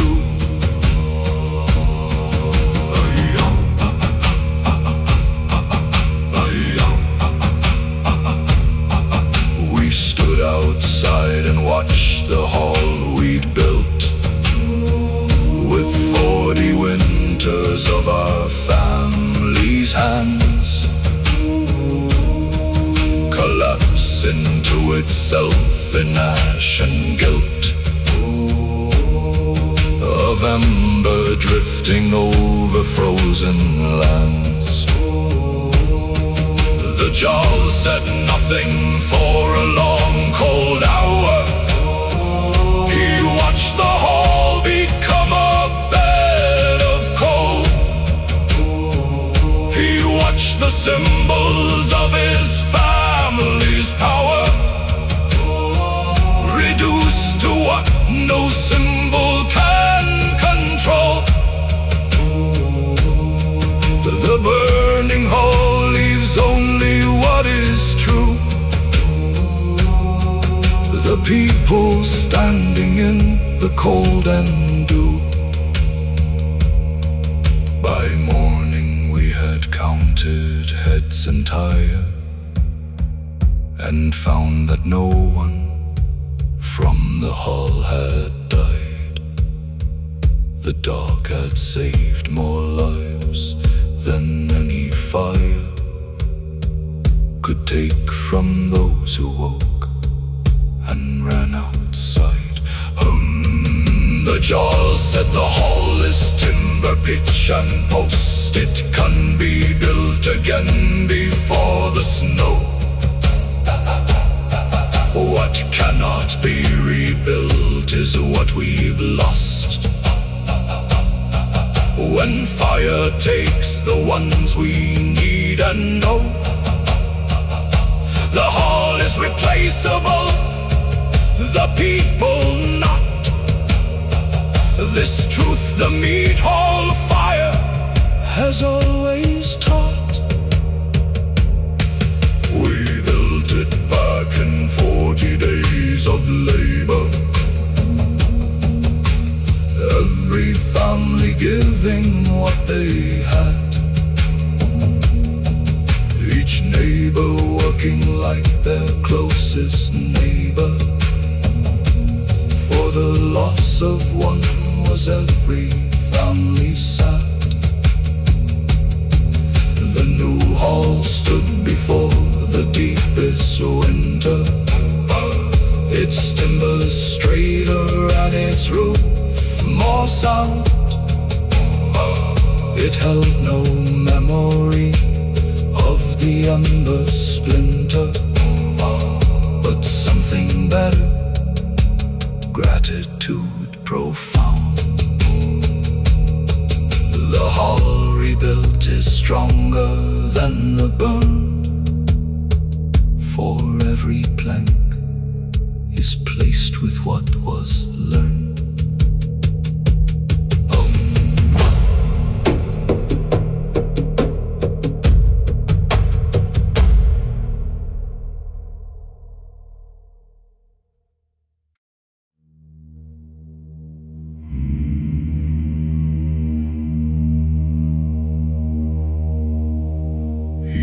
not have survived that field in spring. The blade had found him deep and left him there. The ravens circled in their patient ring, and still he breathed the cold and frosted air. 3 days they found him clinging to the ice, the blood below him dark against the white. The healer said she would not name the price of what is survival asked the coming night. The second chance arrives unannounced, the life that fate has briefly denounced.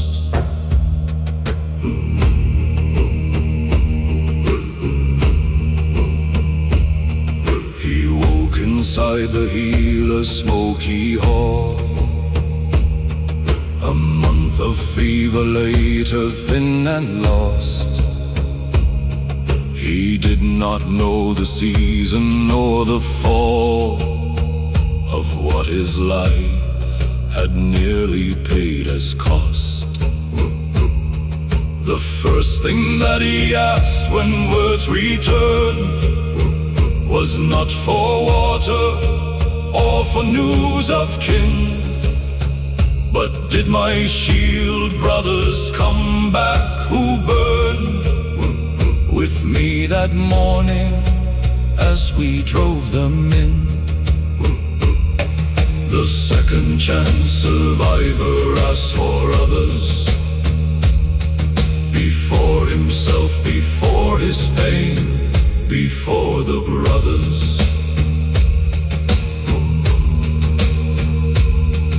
He changed after the second chance had passed, not in the way of broken men who shrink,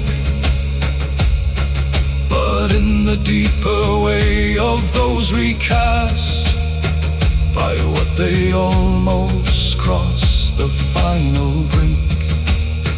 The small annoyances fell away like husk, the grudges that he'd carried thin to air.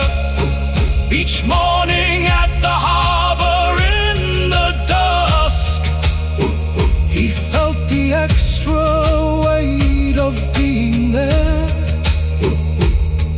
The second chance man carries gratitude as his first weapon in all attitude. He fought again, for he was what he was. A warrior was the shape his life had made, but something different in the fighting cause, a different reason for the drawn-out blade. He fought now for the specific and the near, the child's face sat at the harbor waving clear, the smell of bread, the fire, the voice that dear. To him, the small, enormous things held dear. The second chance warrior fights for what is real, the small, enormous things the living feel. If you are given back what you had lost, the morning you did not expect to see, the breath that came at unforeseen great cost, the life returned beyond what you could be. Do not waste the second chance on lesser things, on grudges and on pride and cold regret. The life that death returns is one that brings the obligation not to waste or fret. The second chance the deepest gift. Use it for the things that truly lift.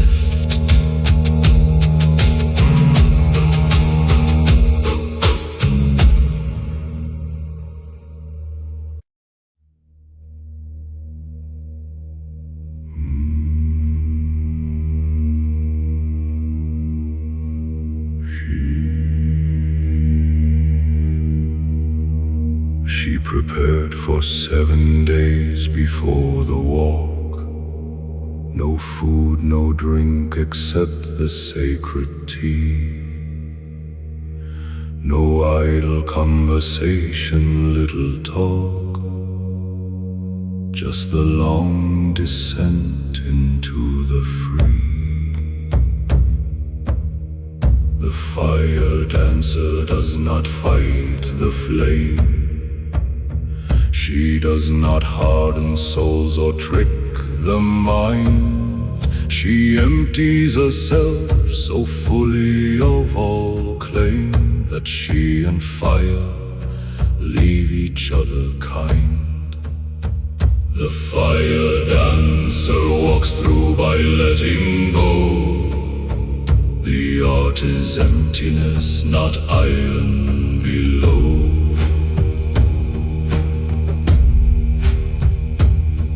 The coals were orange-white when she approached. A bed of 10 feet long and heel width wide. The heat that reached the watching crowd encroached. With something past the physical inside. She paused and breathed and found the inner still. That 7 days of preparation built, then walked as if the coals were just the hill beside the hall, where she had never felt guilt. The fire dancer crosses what cannot be crossed. For those who give up fear have never lost.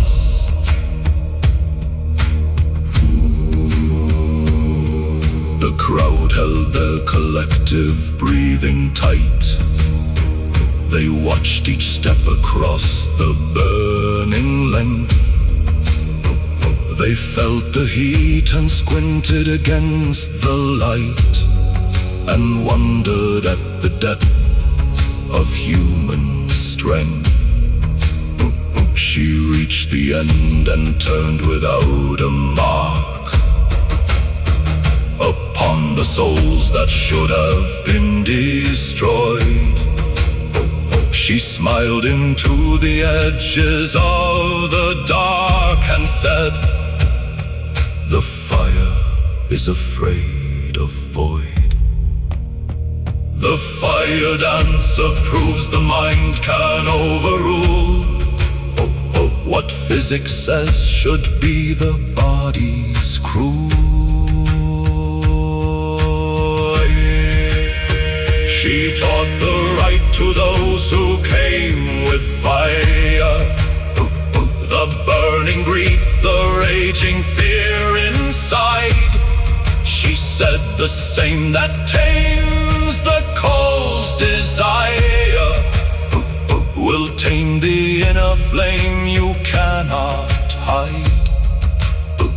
The preparation is the 7 days of sitting with your fire until you know its name, its shape, its temperature and haze. The place where it was born so long ago. The fire dancer's lesson is for all fires, the outer and the inner that aspires. She walked the coals until her 80th year, when age made preparation incomplete. She said, "I cannot empty past the fear. that age brings to these irreplaceable feet. She watched the younger ones complete the walk, and smiled at each crossing with the knowing of one who found the truth beneath the talk of fire. In the emptiness of going, the fire dancer retires into her flame. The inner fire now entirely her claim.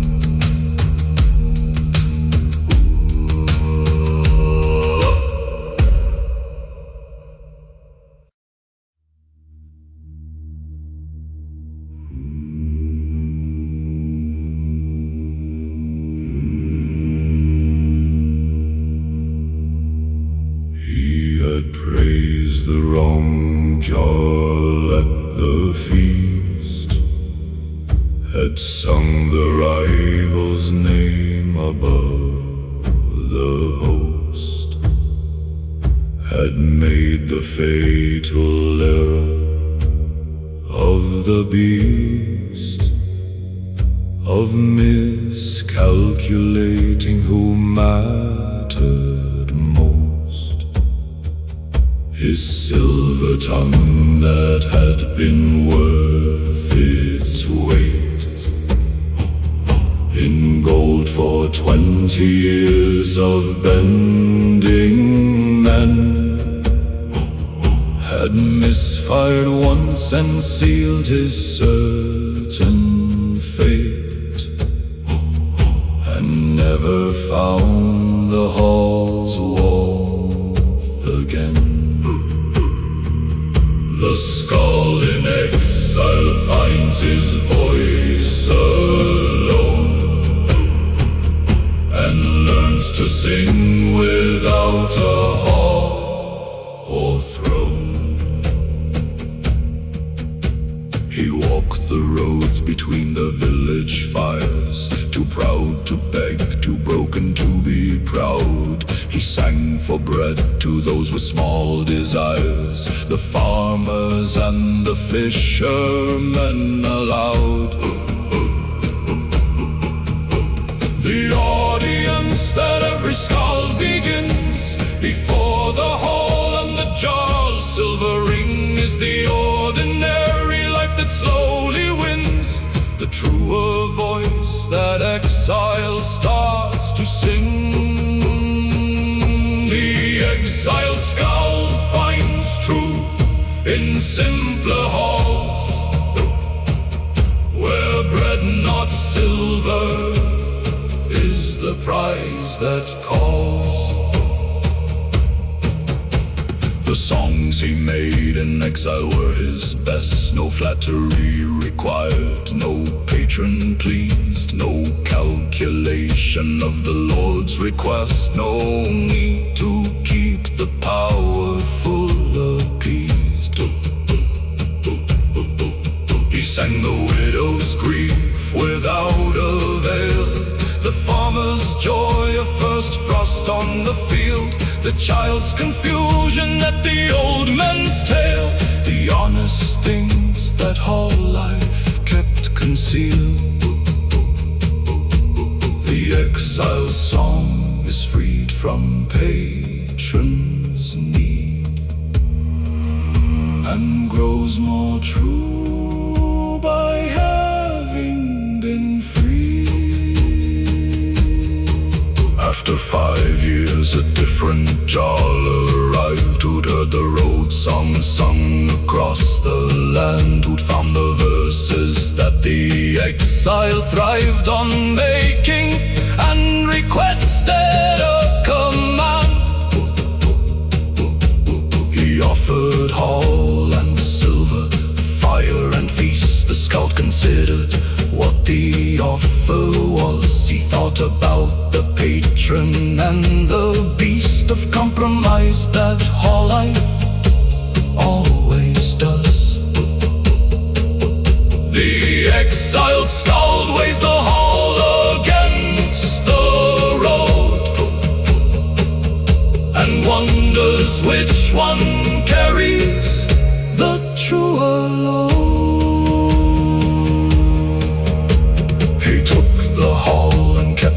exile's tongue, he sang the jar with measured, honest praise. He told the truth as long as it was sung, and left when lying would have paid his days. The exile teaches what the hall conceals, that the voice is worth more than the warm seat, that the song that nobody controls and feels is the only song worth singing in the sleet. The skald who kept his exile's truth is free, inside whatever hall he chooses to be.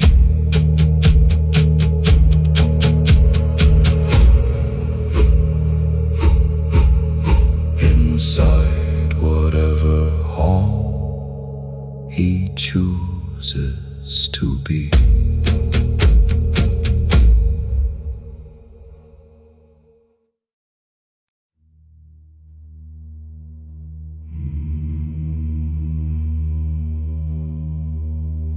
Every Viking carried a small knife, not for war but for the work of days,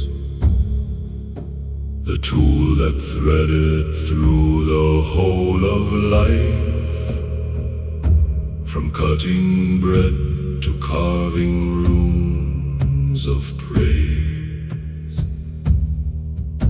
The knife maker understood this weight,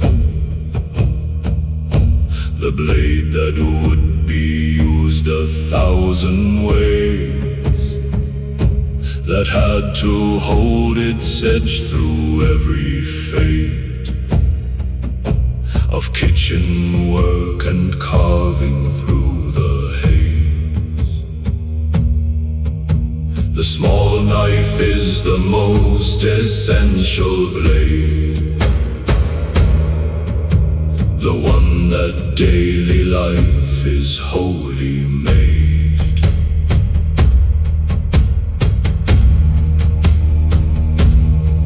He made them small enough to fit the hand of any age, from child to elder wide. The balance point exactly where the planned control lay naturally at the wrists inside. The steel he chose was not the hardest store, for hard steel snaps where softer steel will bend. He wanted the knife that could endure more than perfect, just reliable to the end. The knife maker values reliable over fine, the blade that works through every use and time. A knife given at birth would last a life, or longer pass through generations' hands, each owner sharpening away the strife of daily use to new and sharper bands. The knife that served the grandfather's meal would serve the grandchild's wood carving art, would serve whatever task required the steel of a small blade close to every heart. The life knife travels further than the sword, through more hands and more uses than the hoard. The best knife he ever made was plain, no decoration and no silver wire, a handle worn smooth by use and rain, a blade still sharp from the original fire. used it daily for 40 years of everything a blade can do inside a life lived not so gaily as the stories tell of what the makers made. The knife maker's finest is his own most used, the plain blade that by daily work is fused. Give your children a good knife before all, before the sword or shield or bow or spear, for daily life will last the everyday call of the small blade held throughout the year. The sword is for the crisis and the rare, the knife is for the morning and the night, the one that cuts the bread and shapes the prayer and makes the small necessities of right. The small knife is the first and lasting gift, the blade of daily life's most honest lift.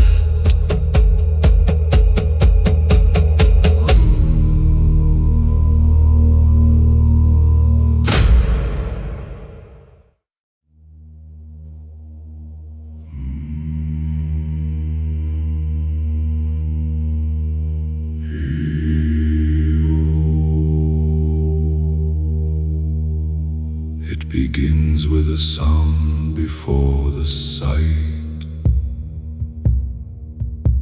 the crack and boom of ice releasing hold, the river's voice returning to the light after the months of silence and of cold. First one crack, then 1,000 cracks combine. Oh. The ice sheet broken into floating plates. Oh. The water underneath the frozen line. Oh. Finally pushes through the winter's gates. Oh. The spring thaw begins as sound before sight. The cracking ice that gives the river light. The birds returned before the green appeared. They came ahead to claim the nesting space. They sang against the brown and winter-cleared landscape with the confidence of grace. They sang as if the green were already there, as if their singing called the green to come, as if the world below the freezing air was waiting for the birds' song's thawing drum. The birds sing spring before the spring arrives. Their faith in warmth is what the cold survives.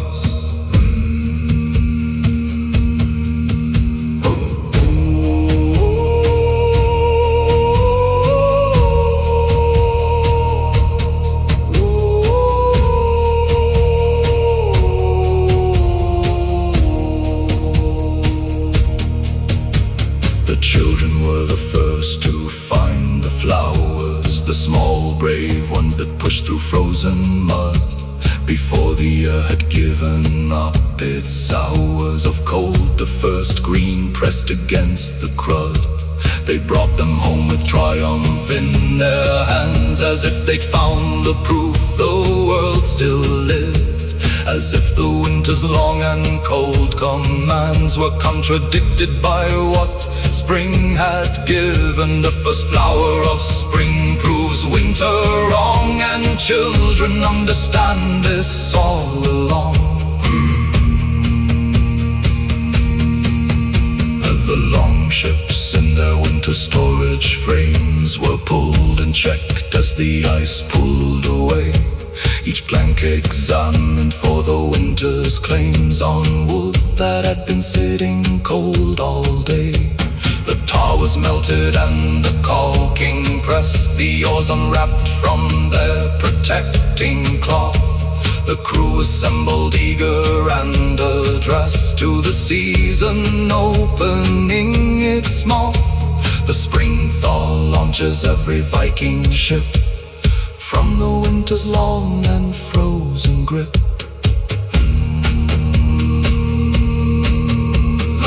Every spring is a resurrection true, the world dying and returning whole. The ice releasing everything it knew of winter's cold authority and toll. We celebrated not because it's warm, but because the cycle held its promise right, that what goes into the dark and cold and storm returns again to the heat and the light. The spring thaw is the world keeping its word, the oldest promise every living heard.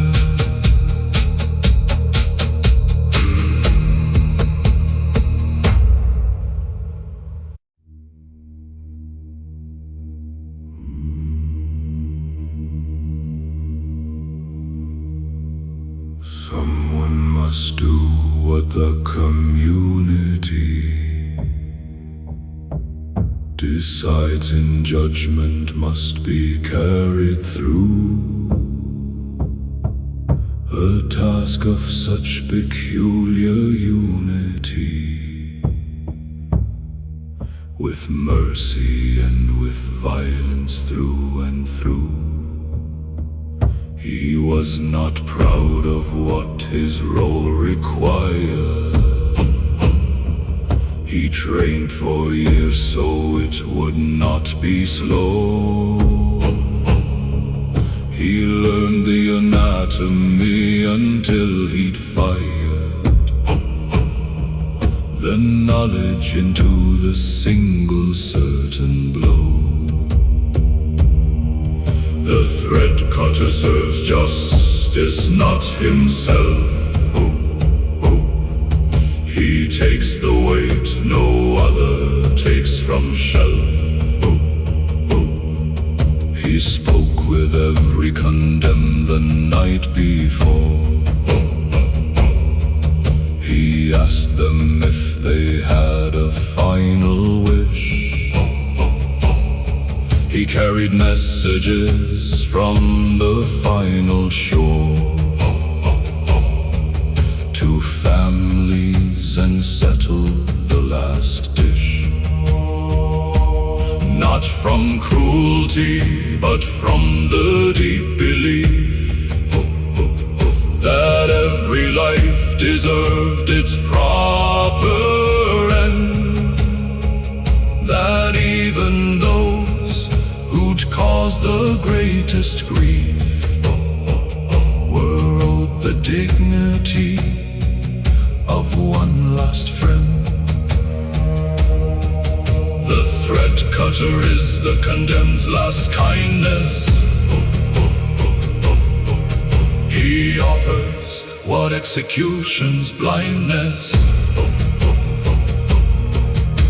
The village needed him and kept him close, but never invited him to feasts or flame. He ate alone and drank alone the most, for what he carried had no social claim. The children did not play beside his house, the women crossed to other paths in town. He moved through life as quiet as a mouse, wearing what his office gave, a crown of necessary isolation's price. The thread cutter pays for service in the ice. He asked to be released after 10 years. He told the thing his hands had learned enough, that what the role required blood and tears had cost him something he could not rebuff. The things agreed and named another man who came to him for training in the art. He taught him everything that he began with and gave the new man the hardest part. Remember every name you're given to end, for anonymity would break what you must tend. Honor those who carry what you will not. The ones who do the work, the rest refuse. Who take the necessary and the hot, unpleasant necessary, and who choose.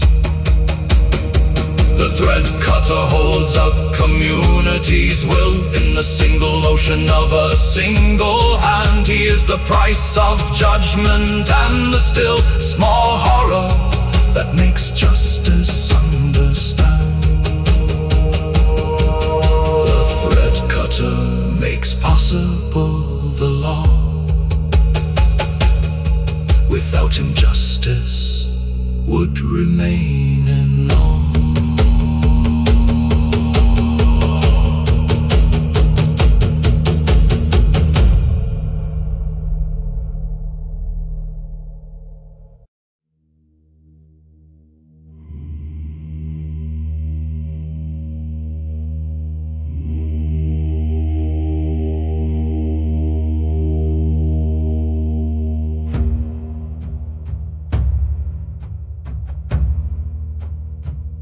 Her father never took her out to sea. He said the ocean was no place for her. But standing on the shore she learned to see what those who sailed had never thought to stir. She saw the waves from shore the way a god sees battles from above and not within. She read the patterns of the ocean's plot from where the full perspective could begin. The sailor's daughter sees the sea entire from the shore that shows the full effect of fire. She learned the tides from watching years of turn, the way the water changed an hour before. The storm arrived, the signs that sailors earn from years at sea. She saw them from the shore. She drew the currents on the sand at low tide, the patterns of the water as it drained. She traced the rivulets where the sea would slide, and built a map from what the ebb explained. The shore reader maps what seamen sail through, the pattern only the outside view can do. When her father's crew came back confused about the current that had pushed them wide, she stood before the old man and diffused the mystery with her shore-borne guide. She drew the sandbar shift of the prior year, the new configuration of the flow, and showed them why the current had appeared in channels that they hadn't thought to know. The shore-born daughters solved what sailors missed. The view from land that seamen always kissed.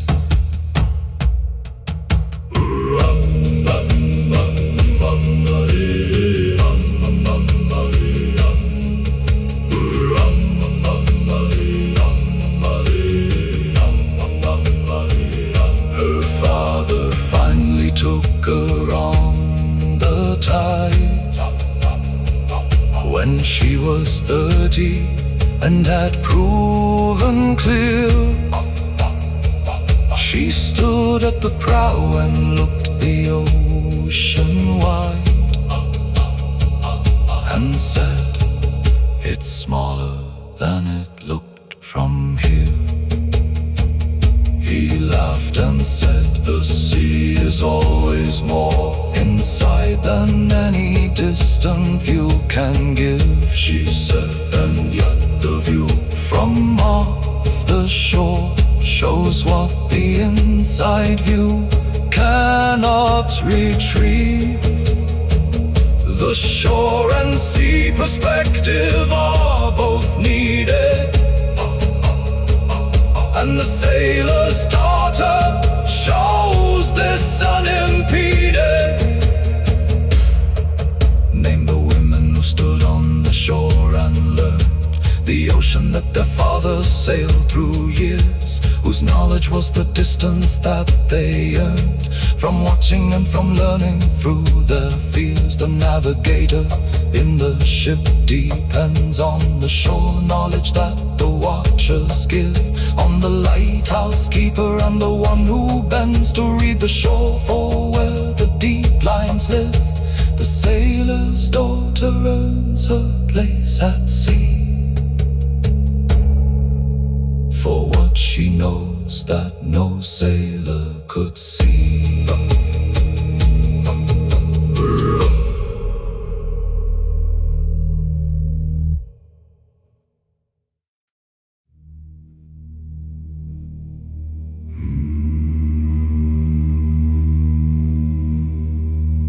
The wind has tenses just the way that speech has present, past, and future in its form. The wind that speaks of what lies out of reach ahead of us, the coming of the storm. The wind that tells of what has just gone by, the trailing edge of something passed along. The wind that says right now, right here, right high, this is the world at this exact of song. The wind's grammar teaches those who hear the tenses of the air, both far and near. The sailor learned the dialects of wind, the way the coast wind differed from the deep, the way the mountain wind had always sinned against the rule by breaking from the steep. The thermal that rose from the sunlit shore, the cold that poured from the glacier's face, each one a different word in the wind's lore, a vocabulary of air and space. The sailor speaks the wind's own dialect and reads the air for what it will affect. The smell inside the wind is its own text, the pine smoke meaning habitation near, the salt tang meaning open water next, the sweetness meaning summer green and clear. The hunter used the wind before the eye, for what the eye could not yet see or find. The wind arrived before the deer's nearby. Presence reached the other senses mind. The wind speaks before the eyes can see. Its grammar is the language of the free.